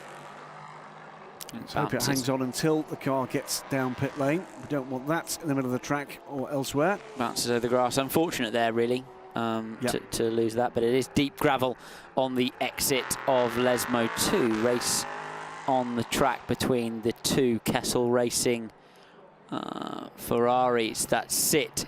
Sorry, it's the Kessel and the Spirit of Race Ferrari, is it not? No, that's 2 of the Kessel. There are 3 Kessels. That's the 50 car of Ollie Hancock, I think, which sits in 6th position. Ollie putting in some reasonably good times at the moment in that car, but he's a little way down. Still keeping an eye, by the way, on that gap for 2nd position. Under 13.5 seconds now, but critically, Jan van Uytert is not catching the leader. This is the SPV car on one of the Graf machines. So that is the 40 on the 44, Danielu on Cummings, and that is a change for 6th position. Yeah, and but James Littlejohn has had the hurry up, hasn't he, at the front of the field? Come on, mate, let's have some times out of you, because it's all happening at the back. Track moving forward a little bit as well through this phase of the race. That was, yes, a change for 5th position, wasn't it? But also looking for that move, Christian England now looking for a way around the 44 car. And this is very well up the 23 car, which means a good solid stint to start the race.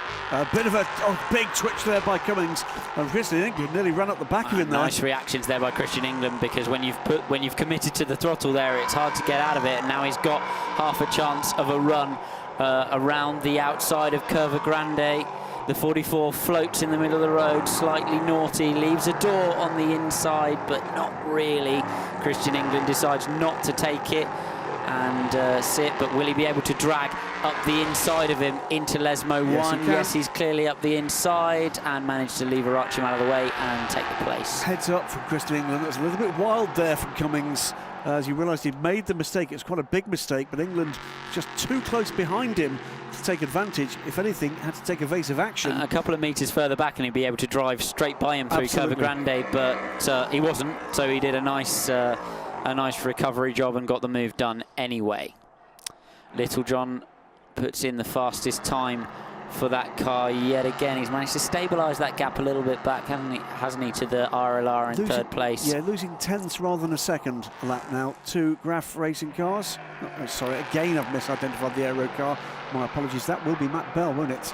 Yeah. The car now well down as a result of that issue earlier on for Jim Maguire. But this is Matt trying to unlap himself from the Graf Racing Norma. Absolutely. Important to get those laps back. You never know what can happen, and also just good traffic practice for Matt down the inside, nice and clean into the first corner. That is the 4th place car, by the way, which is a mark of how quickly Matt Bell is now going, albeit he is way down the order, some 3 laps off the lead. But like you say, any laps practice is good laps practice. Following the 3, and every single one of these moves will have to be calculated now when you've got this kind of gap and no stops left to do. And calculate he does down into the Parabolica, just waits behind the traffic to make sure that he doesn't have a similar issue to the one Duncan Tappy had. There's absolutely no point in getting impatient in his position. No, there's room, there's time, there's space. Make sure the man ahead has seen you, make sure he understands what you're doing. But it's so easy to follow a GT car for a corner and think, I've lost all 7 seconds. I must have done. This is so slow. I simply must get past him into the next apex, when actually you've lost half second and it's really not a drama. So you really have to, you learn that one the hard way, unfortunately. Can I remind you of that the next time it happens? No, I probably better not. Don't remind racing drivers of what they've said within the adrenaline flowing, young listeners. Believe me. The more experience the reporter you know, the more you know to step back. I'm all ears. Educate me. For Brooksby car, big lock up there. And that was a car that was in trouble during qualifying, but Nico Rondet now having a good steady run into the top 20 now for that car. And good to see Brooksby getting a solid run. 39 Norma goes in very deep there, and that is going to give the 24 car, the Cool Racing car, an opportunity on that outside run around Curva Grande. Moves to the outside though.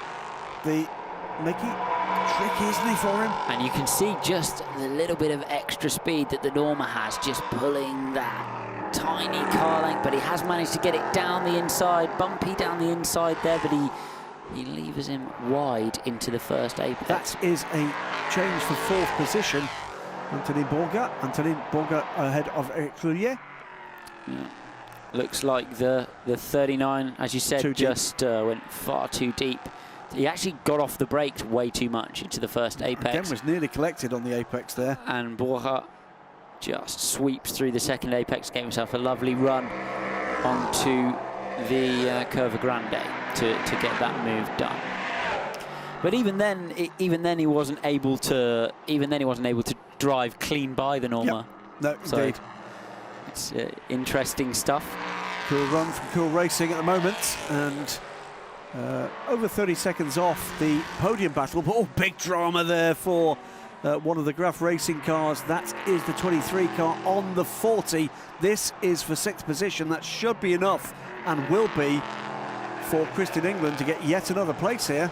Yeah. So it's a run towards the front from Christian at the moment. Nice late braking manoeuvre down. Gets a bit of a swapper on through the final apex of the Ascari chicane as he tries to miss the curb. And he's only 3.5 seconds back, by the way, from the 39 Norma we saw have that little stumble. So there's other potential progress to come for Christian here. Yeah, Christian England's been making progress, low 48s, which is not too far away from what the leaders are doing, especially the leaders that are in Ligiers. Along with him, 23 defends from, 23 now escapes from the 40 as he heads off after Trollier for the for 5th place, which he should be able to get pretty easily, and indeed potentially Borja he could make it to the back of if he has the pace to do so, and then the gap is just a little bit bigger to the top 3. Lovely drive from Christian, though. It is, yeah. It's a very United Autosports drive, if you don't mind me saying so. It's that spot the opportunity, get onto the back of the man ahead, and just take that opportunity and drive a little bit away again. Sandwiched now between two of the Graf Racing cars. It's the Norma ahead, Trollier. Daniello behind now in the 40. 23 is the man looking likely to make some progress. Meantime, by the way, a little bit further down the order, and outside the top 10, that troubled number 30, another of the Normas. The fastest lap of the race goes to the number 30 in the hands of, I'm trying to think, who I think it might be. A 46.2, that is a quick lap time, lap 45, 27 minutes to go. Not going to be a lot to be gained there. His next target is actually the GT leader, Giacomo Piccini, just outside the overall top 10. But even for these pro guys to deliver those laps in the middle of the race, yes, they're potentially out of contention because of the situation of the race they're in, but they're still really important laps for those guys. The averages, you know, the performances of these guys are analysed by all the teams at the end of the races, and they know what they did, even if, you know, they don't have a trophy in their hand at the end of the day. Yet their own personal targets being set, and that's, of course, I'm sure you'll tell me, is judged by the relative strength of your gentleman driver in this kind of situation. Meanwhile, Christian England has closed that gap very rapidly indeed, partly because of his own pace, partly because Trollier is losing pace here. He's on it, isn't he? Cristiano Englandini, as he's known. In the, as he's known by me. He's got a cool head on him, Christian. Yes, indeed. And he held it together under some really big pressure in 16 to win the championship with us, and he's about to make a lovely move here, I suspect, on Troyer. I might commentate to curse him. That would be my first one ever. But let's hope I'll let you do that one, because it wouldn't be my first. Flashes the lights as he heads down to the Ascari chicane. I'm right, aren't I, that when you flash the lights at the driver ahead of you, that immediately makes them brake and pull over. Exactly. I've never really flashed lights in a prototype. I was just about to say, it's not what the Sunday papers tell us, but that's for another sort of show. But well, if he's here he comes. Here he comes up the inside, another textbook move. Beautiful stuff. Meanwhile, some pit stops are under investigation. It's the number 20 car. That car is a little wee way down now. Is actually, I think, in terminal trouble. 39, the car we've just seen cede 5th place to Christian England, and the 44, another car right up there in 8th position. So in significant positions, some of those cars. We'll keep an eye on that. My view on the whole flashing thing is, if he's not seen you in a great big red and blue prototype, then a little dinky flashy light's not going to change much, is it? No. So it's only going to annoy him. He's decided he's not going to let you through. Yeah. So I'm going to write that down as things to remind Alex next time it happens. 25 minutes remain. Leonard Hulkenberg now 11 seconds to the good. The gap to Joop van Uitert is still closing. It's now 11.5 seconds. It is ebbing and flowing a bit. James Littlejohn does seem to be able to react, I suspect, when he's got clear air in front of him. Yes. But Joop van Uitert is still closing. He is beginning to run out of time here. Hulkenberg has been incredibly consistent Hasn't at the he? front. I've not seen one lap out of the 47s from him. He's been the 46s on a quick one, and then low 47s, but he's never strayed into the 48s this stint, whereas all of his pursuers have been jumping occasionally into the 48s on a messy one. Of course, that will be including traffic, so it's been very, very good indeed. We're going to have to get some dramas here. It's number 44, and that car that we just said was under investigation for pit stops. It's going to be a little bit worse news for them. Andrew Cummings in trouble. And that Turn 4. looks to be turn 4. I don't know whether he's got a boot full of throttle in the middle or taken the left-hand curb. Looks like he might have grabbed a boot of throttle in the middle. Oh, dear me. And pointed it straight into the outside wall, preventing the direction change. Yeah. That has helped Dino Lenardi in the number 98 Motorsport 98 car. And up into 9th position, and that's going to drop the SPV car right down the order. And swap over there between the two, or two rather of the three Graf Racing cars. 40 now ahead of 39. That is for 6th position. Daniello ahead of Trulier. Might take him a minute to get rid of Cummings out of that outside gravel trap, and it's really, really close to the track there, and a lot of cars having kind of jumps and balance issues over that curb, so I'm not sure. The critical thing here is, how can they recover that car? Is there a place of safety within reasonable reach? The answer is and there's and there's, yes. Well, it's double wade yellows, so everyone will be heeding those, but it is... I think that was one of those decisions that Eduardo Freitas would say was on the edge.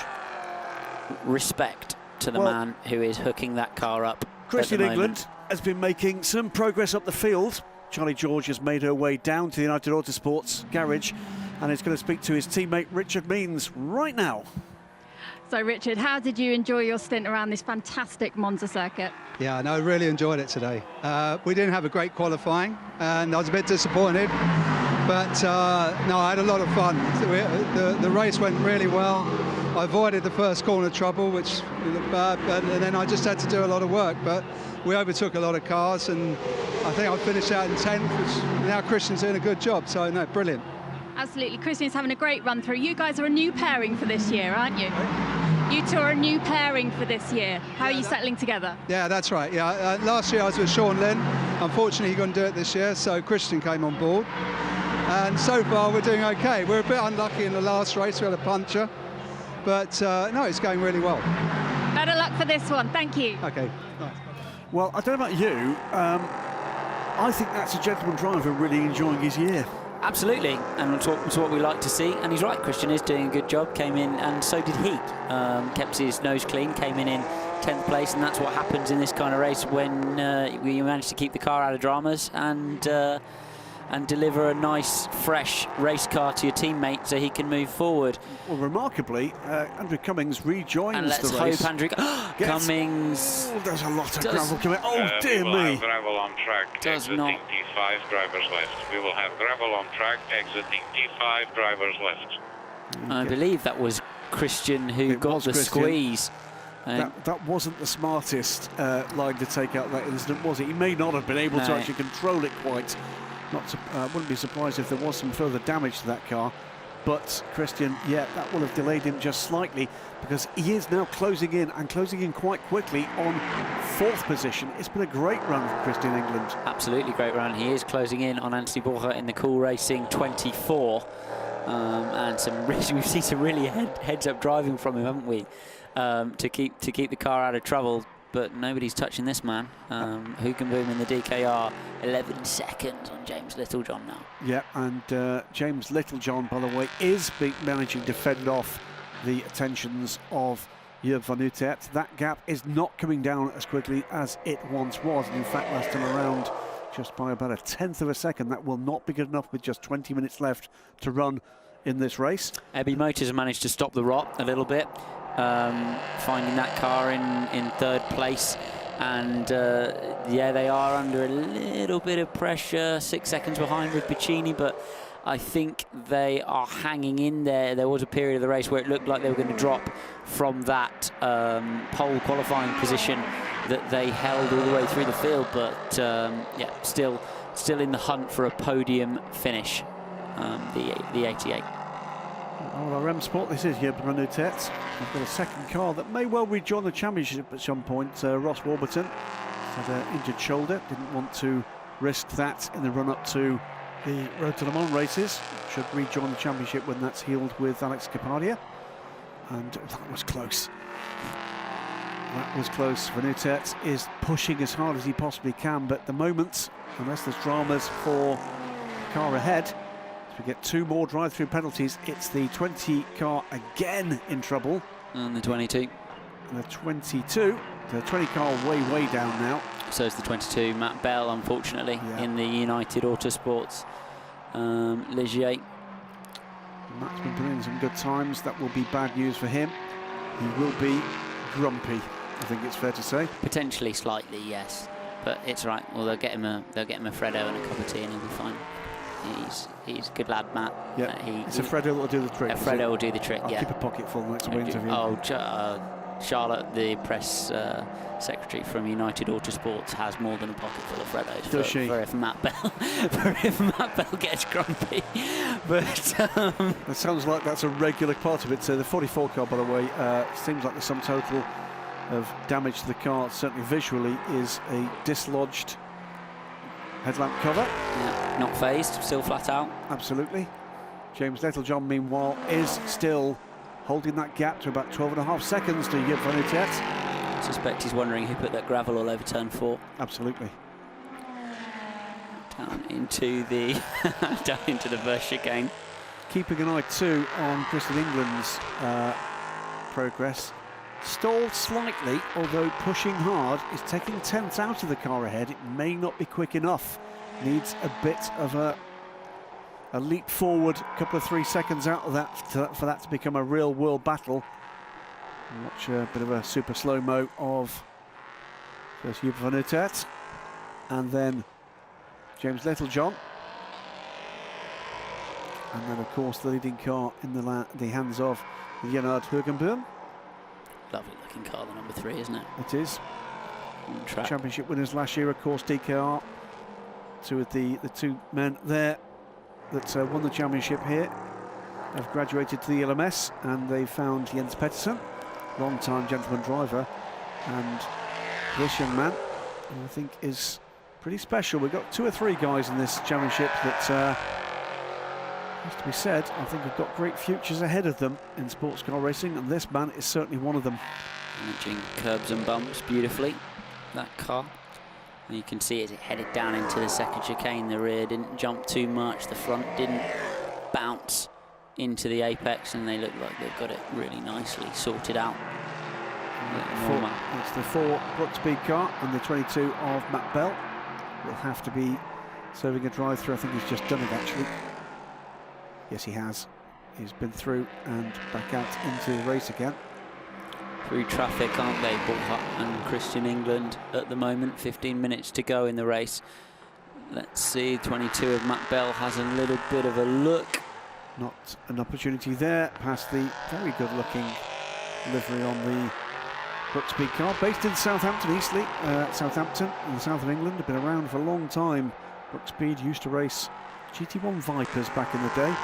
Went on to win the British GT Championship with another Viper, a GT3 Viper in this instance. Had a look at the Le Mans, the PC, the Formula Le Mans cars, but more recently been campaigning Porsche Caymans in 24-hour racing around the world, including the, not 24 hours, but Bathurst 12-hour. And that car passed by United Autosports, who campaigning 7 prototype race cars here this weekend, 3 here in the Michelin Le Mans Cup, and a pair of other Ligiers in the LMS, and of course a pair of Ligier P2 cars alongside that. It's an extraordinary effort, one that you've been part of previously, Alex. Shout out to the Daily Sports Car boys who pointed out that United Autosport could be considered a class of their own in an actual a class of the race. So many are the entries in the European Le Mans series. There are more United Autosports cars in the race than there are GTEs. That's staggering, isn't it? It's an extraordinary effort from the whole team. And Richard Dean and Zach Brown, of course, the co-owners there. Richard very much the man who makes it all tick. But some of the boys and girls behind that effort really have grown with that team. You mentioned, actually, some of the unsung heroes. Charlotte Lumley, the coordinator, and, well, basically does everything, doesn't she, other than drive the cars. I tried to grow with the team. I'm still only 5'7". 14 minutes remain. We've got Kessel Racing here with an unbraked car, looking very strong indeed. Marco Ciocci about 24 seconds back, with Colin Brown from United Autosports between the two leading Ferraris. Bacani is being caught though by the elder of the Piccini brothers, 4 seconds back. It's not closing quickly enough. The 40 Graph is also on the move behind Christian England. And has made its way past the Graf Norma. Yep. One of each, haven't they, in the Norma garage this weekend? But Christian England is 4 seconds back now, and Christian England, although closing on Anthony Bullhut in the Cool Racing, it will also is in a three-way scrap there. He needs to keep his eyes probably out of his mirrors, if the truth be told. Absolutely. And focus forward. But they may end up on his gearbox, and this is that fight. Then you can see Christian England in the background. Yeah, with Daniello closing again here. So he's been by the number 40 car, but maybe with a bit of traffic. That push in the middle of this stint from Christian has taken a little bit out the Michelins. He's got traffic ahead and a Graf car behind as 20 car again. 20 car. Has a bit of a wide moment. 44 car meanwhile continues its way straight through the... Well, he's been straight on one side of it. You might as well do straight on the other side. It's better that side, isn't it? It's yes. Cleaner. But the quickest lap of its race to the 40 car means that gap is beginning to close. What's happened to Christian England? Christian England's dropped, has stopped. So our time is critical. Might just be a glitch. We'll just keep an eye on that. That might be a glitch. I've not seen anything on the screens, but I can't see him moving. I can't see him stopped. We'll keep an eye on that. On occasion, the timing screens can throw us a bit of a googly. Let's hope not, because it's been an impressive run from him. James Littlejohn, meanwhile, the gap to Vanuta now around 10 seconds. It's closing, but not quickly enough. And what has happened? He has continued to drop down the order.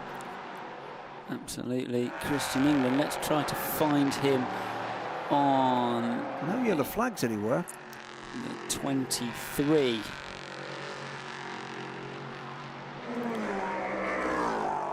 Not obviously stopped on track. Let's just hope for their sake no one's picked that up. Let's just hope for their sake. The bad news is he's dropping down the order on timing.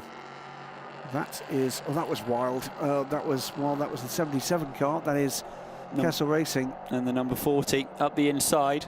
And that is Andrea Piccini working hard to try to catch Picani, who is now 3.5 seconds ahead.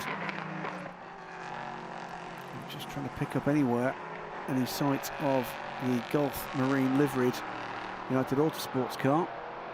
Yes, my concern is that he is dropping down the order, and that's not the way we would normally see a timing glitch operate. Continues to sink through the order. 10 minutes remain. It's what's been a pretty engaging Unless battle. it's a transponder issue as opposed to a timing issue. Possible. Because if he wouldn't, then he would stop, wouldn't he? As far as the system was concerned, because all of our track mapping works off the timing as well. Indeed. But, sadly, I've not managed to spot him on any of the other additional monitors we've got access to here. That would be a real shame.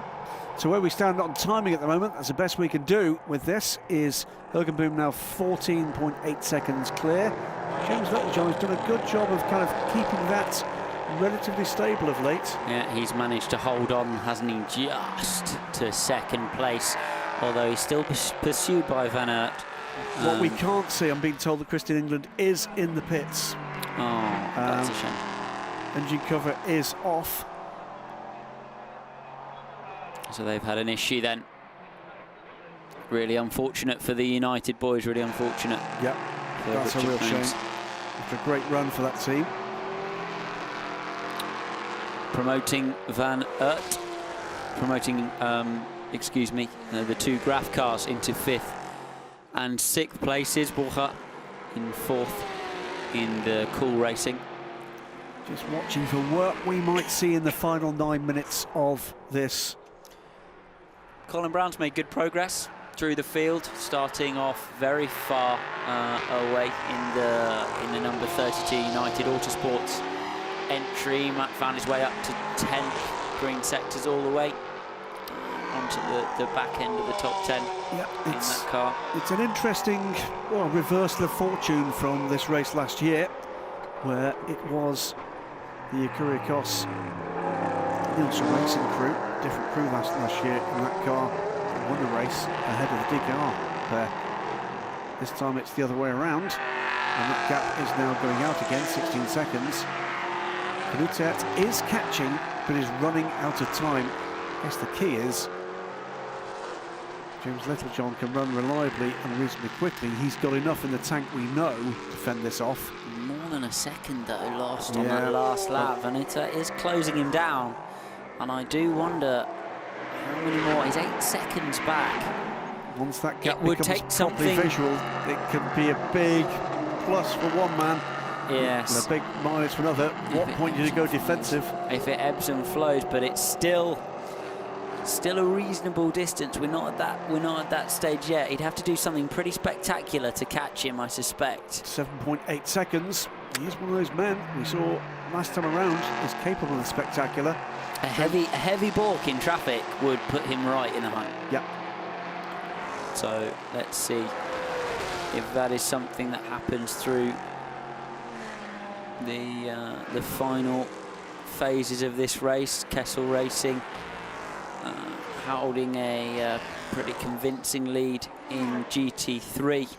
Here's the battle for 3rd in GT, and this is EB Motors being closed in by Andrea Piccini, but as a result of that almost side-by-side contact, Andrea Piccini's standards are under investigation, and indeed he gets a drive-through penalty as a result of that. Loss of power, I'm being told from the press room by my colleague Stephen Kilby. This is the incident, I'm sure that's exactly right. Yeah, the pass had been made, hadn't it? And that was a little unnecessary. Yeah, and also too defensive, really, from a car in a different class. You just leave the door open, brake slightly early, and get your exit. Now, no need for all that. what you said less than a lap ago was that it wouldn't take much for that gap to come down, considering for second place it's just had a chunk taken out of it, nearly 2 seconds indeed. 6.2 seconds, 6 minutes to go. Van Uttert could do this. He could. We've got some... Could that be tyres? 3-4 laps remaining. Could well be tyres at this phase of the race. It is tough on a set of LMP3 tyres, a set of LMP3 tyres, a stint. That said, you would tend to run two drivers on a set of tyres in a European Le Mans Series race, but everything's relative, isn't it? It is. It's do I have bad tyre? Do I have worn tyres? Well, no, not in comparison to someone on very worn tyres, but it's a case of potentially yes, a little bit of tyres, maybe a little bit of traffic. James has been slightly more cautious, I would say, through the traffic. Definitely than Hugenboom and potentially than Van Uttert as well. So let's see if, obviously Van Uttert will be taking perhaps a little bit more risk in passing the oncoming traffic than normal, as he knows he's in a fight. Andrea Piccini looking aggressive, I think it's fair to say. I think he's just been told on the phone that there's going to be a drive-through penalty. Somewhat enthusiastic exit from turn 2, that's for sure. Yes, spirited, I think we'll call Spirited. that. 5.6 seconds, by the way, now is the gap second to third. It is still coming down. How quickly can it come down? It's a 1:48.1 last time through from James Littlejohn, a 1:47.5. So a half a second out. That's not going to be good enough for Joop van Uttert. He's got to find another chunk of time if this is going to be on for the change. This should not really be a battle for position between the EB Motors Porsche and Piccini. I think he's going to try and put as much pressure as he visually can on the Porsche. Hope he can force some kind of error that might in some way balance out the inevitable drive down pit lane he's got to take. At the moment, it's very good for the Porsche to be on the podium. Absolutely. But, if you were Piccini's engineer, you would say, why would I start racing with a car and potentially lose bodywork positions, time? Why would I not just box, take my drive through and drop straight out of the traffic there? So I suspect that's what will happen. Watching for where we may see any further progress. The other car I'm watching is the number 30 CD Sport car. It's just 7 seconds back, but we're running out of time. It's 3 minutes and 20 seconds. Here comes the 77 to take that drive through. That is pressure off for EB Motors. Maurizio Mediani is not close enough to it to take advantage here. It should be 25-second run through the pit lane, but you're not losing 25 seconds, of course, because you're still moving forward. Albeit at reduced rates. 5 seconds is the gap now between the second and third place cars overall. This is the leader. Nearly 19 seconds to the good. Hugenboom. Down into sector 1, a little bit of a wiggle. Mid to exit. And off he heads again through Curva Grande, making his way through the traffic. Van Uttert, green middle sector that time. 8/10 on that lap. 4.7 seconds. He is missing. He's got 2 laps to do it though, and it's not going to be enough unless dramas, what am I saying, unless dramas before somebody ahead of him. How many times have we seen this in a endurance race in the dying moments? Absolutely. I asked an engineer once why that was. Why do cars brake at the start and the end? And he said that either it's a either it's a design problem and it's wrong from the start, or it's a manufacturing problem and then everything at the end of a race is at the end of life. If you notice when you ask an engineer something, it's never an engineering problem. Yes, exactly. Which I thought was actually a very sensible answer to a very silly question, but there's never... I do like asking racing engineers questions because they do come up with a completely different way of thinking about things. It's very refreshing indeed. 18.7 seconds to the good, a minute and a half to go, and the lead car is about to come through to start what will be the last lap of this 2-hour race here at Monza. Second round of the Michelin Le Mans Cup for 2018. This is the number 77 car. did lose a position to Maurizio Mediani, now trying to fight back to get it back. Well, he's come back out from his drive-through right behind Mediani, and now is in the position to take that 4th place back on the final lap. So a race has been manufactured for us, and down into the first chicane. Inside line is blocked then by the 51. And 51's going to go a little bit deep, manages to get it stopped, but the 77 has a much better run, I think, out of the second part of the chicane. Yes, he does, through Curva Grande. Guessing game begins. Round the inside, down the inside, says the 51, and then floats across the racetrack to defend the inside again into the De La Roja chicane. Two giants of GT racing with Ferrari's Spirit of Race and AF Corsa and Kessel Racing. But Pacini's got down the inside. He's got down the inside, and he's caught the rear. Unbelievable, unbelievable. And he's just crowded him straight to the inside line. Lucky not to find the wall there. Actually, that was strong stuff from both drivers. Maurizio Mediani, a very old hand indeed in both GT and prototype racing. And Andrea Pacini, older still in terms of the successes he's had at the wheels of all sorts of GT machinery, but he won't have been pleased with that. And I think Pacini will feel like he deserved a little bit more space there. I tend to agree with him. Venuta, by the way, has closed about 3.5 seconds back on the final lap, but it's going to be too late. Here comes through the winning car, the DKR engineering car of Leonard Hugenboom, Jens Pettersson, as Jens getting congratulations of the team. And another good result for the little team from Luxembourg. Surgical. He drove that really Absolutely. nicely. And still scything through that gap. That will be a very pumped up Andrea Pacini, by the way, and that incident will be investigated after the race. It's more than solid, wasn't it? Here comes the number 8 car. This is the leading car with his brother Giacomo in the similarly coloured Kessel car. The number 8 car will be coming through to win GT, and will do so 21 seconds ahead of Marco Ciocci in the 71 AF Corsa Ferrari. Nice job, made the jump at the start and then just kept the position. Van Uter just 2 seconds behind Little John across the line. That was a good defensive drive from Little John. Under some pressure, Van Uter charged hard. It wasn't quite enough this time, but another podium finish for the young Dutchman with John Ferrano. Yeah, DKR Engineering converted the pace. 2 other Normas around them had difficult races under 2 incidents, one on track, one in the pit lane, that were not what they were hoping for at all. And looking at the times through that race, the 2 quickest cars in terms of sector times were the CD Sports Norma, the number 30 car, had troubles. The 21 DB Autosport car threw it away, I'm afraid. Yes. No easy way to say it. They threw that race away.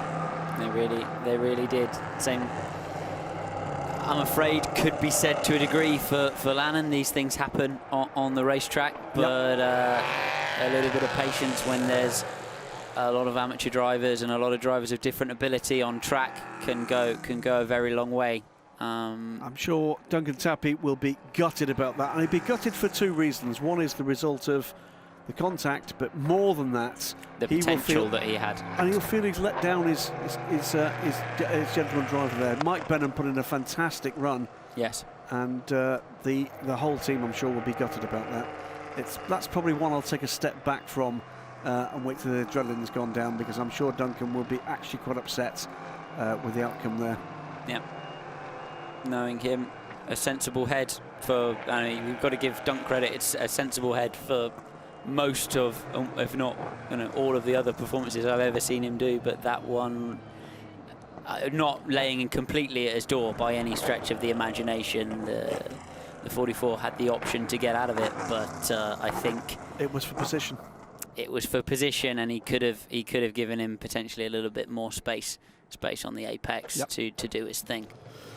Well, there we go. It's another win for DKR Engineering in the Michelin Le Mans Cup in the LMP3 era of this championship. They're becoming something of a dominant force, finding the opportunities not just to take the wins, but also to find the talent and to find the crews they can put together to go for championship winning form.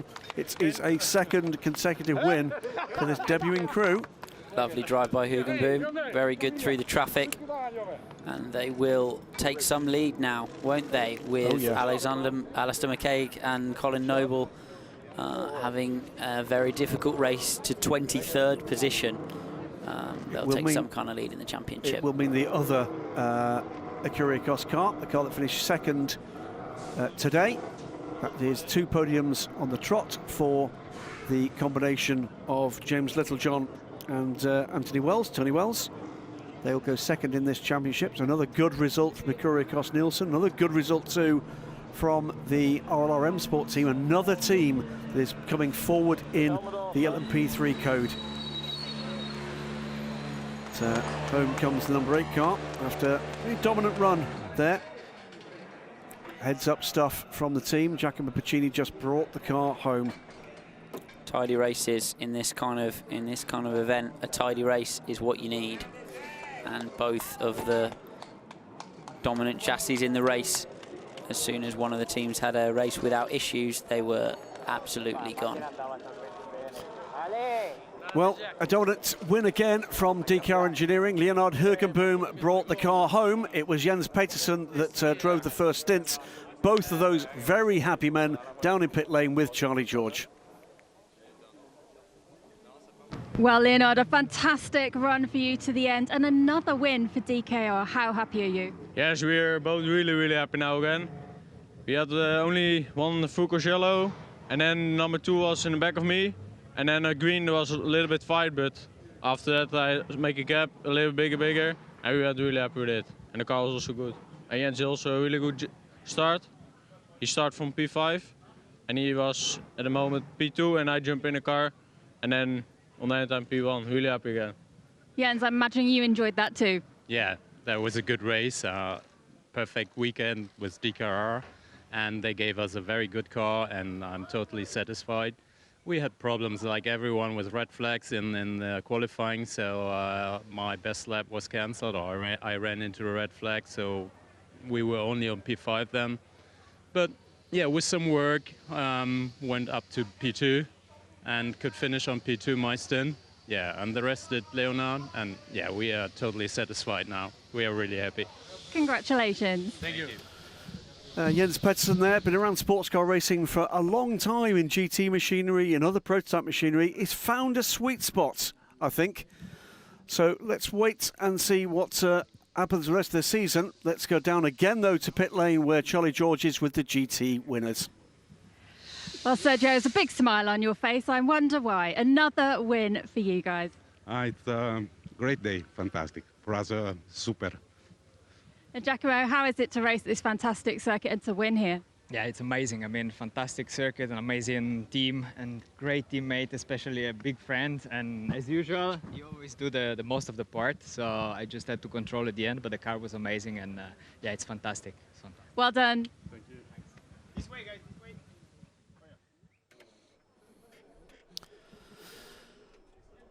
Well, it's been 2 hours of action here at Monza in Italy. And from the very start, it got very close indeed. The always tricky turn 1 and 2 complex saw contact at the rear of the pack. Watch for the black and blue car in the second part of this complex as the 71 car takes avoiding action in the middle. And just here, the 9 car turned around, but a fine recovery drive from them. Saw them finish well up the field in the top 10. There was trouble, though, for the Kyrgios Nielsen 79 and the 65 Graf cars. 1 car out, the Graf car, the Kyrgios Nielsen machine finishing way down the order as a result of that contact. Dramas for a number of cars, including repeatedly the number 30 CD Sports Norma. Here, just a miscalculation under braking.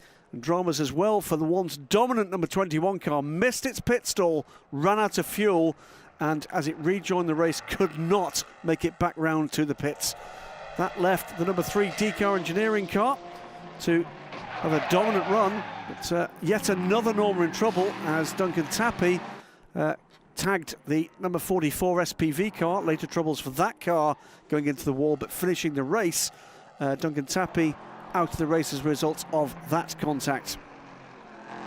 Behind was drama for one of the Graf Ligiers, Andrea Piccini, blocking, I'm afraid, and being punished for that. That cost the number 77 Kessel car a potential podium position, and there was later a little bit of afters between the 77 and the 51 Ferraris as the elder Piccini brother battled to find a place again.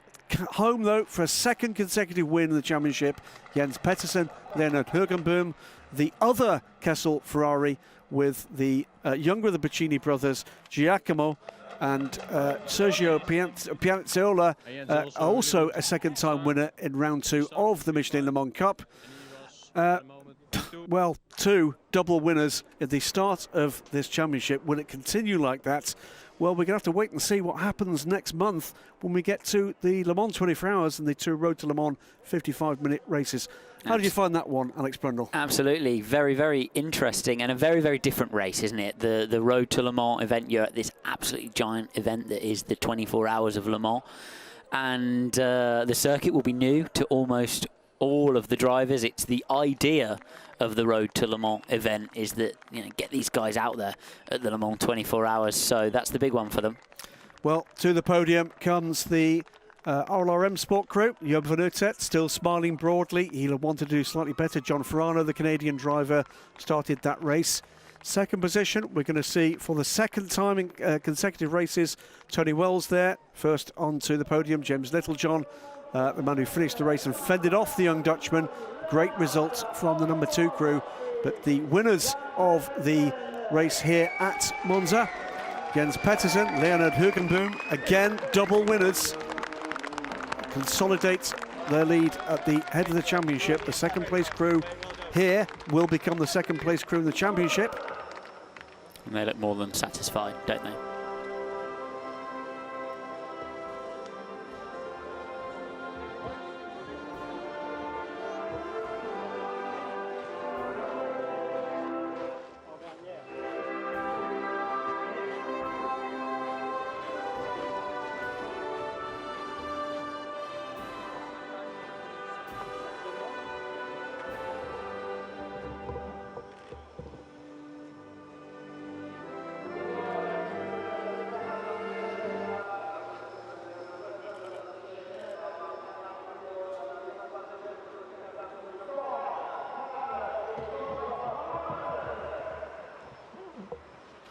And once again, the tones of the Luxembourg national anthem come out. I just do wonder, down through the history of motorsports, and the proportion of the number of times that's been heard, how many times it's happened here with D-Car Engineering dominant last year, and again looking like that this year. But we've got 2 teams either side of them, Alex Brundle, that really are beginning to show some form. The Ikuriakos Nielsen racing team, you know very well, you've raced for them in Radicals, and the RLRM Sport team. Both of these teams from the UK beginning to show that they too understand this part of the sport very well indeed. Yeah, solid races from both teams. I think the RLR car perhaps showed actually even slightly more pace than the Ikuriakos. A nice defensive drive from Tony Wells and James Littlejohn to keep that second place, which looked like it was under threat, let's be honest, didn't it? For most of the race, kept their heads together and got the job done. But they'll go back later on tonight, talk to their engineers and wonder why they were under so much pressure for that podium position. Absolutely right. It's about the teamwork, it's about attack, it's about defence, it's about good work in the pits, and they will take a look at all those figures and figure out where the difference came between the 22 seconds between first and third, and more to the point, the 3 seconds between second and third. Who's to bet that by the time we get to the end of the season, we won't see all 3 of these crews having waved to us from the top step of a podium. It's been a great race for all 3 of those, without a shadow of a doubt. It was a pretty troubled race for many of the crews behind, though, Alex. Absolutely. It's the nature, isn't it, of the beast in in this level of motorsport that there are going to be mistakes made. That's how you learn. And there were mistakes made on track, and then some little errors in the pits, and those things do cost you, because there aren't a lot of second chances, especially with things like missing pit boxes or dropping cars into the gravel. But that's why this championship exists. There you go. That is the final result. 62 laps in the 2 hours available for the DKR Engineering 3 Norma. Ikuriakos Nielsen's number 2 car, 20 seconds back all, but the odd 100th. Oral RM Sports 14, a further couple of seconds back. In the GT battle, it was the number 8 Kessel Racing car. Almost made it into the top 10 overall. Giacomo Piccini was being caught, but not caught quickly enough by the AF Corsa number 71 Ferrari of Marco Ciocci in the car at the end. The EB Motors car that set pole position managed to come through, and that is the crew for the EB Motors team onto the third step of the podium. That is Alessandro Baccani and Paolo Venerosi. In the number 71 car, second overall, that is Marco Ciocci and the grandfather almost of GT racing, Pier Giuseppe Perezzini. But the win for the second race in succession goes to Kessel Racing with Giacomo Piccini and Sergio Pianezzola. Another corking race for them, and another dominant lead in the championship with only 2 races in the books. And it will be the stirring tunes of, it's actually a Swiss national anthem, isn't it? It's Kessel.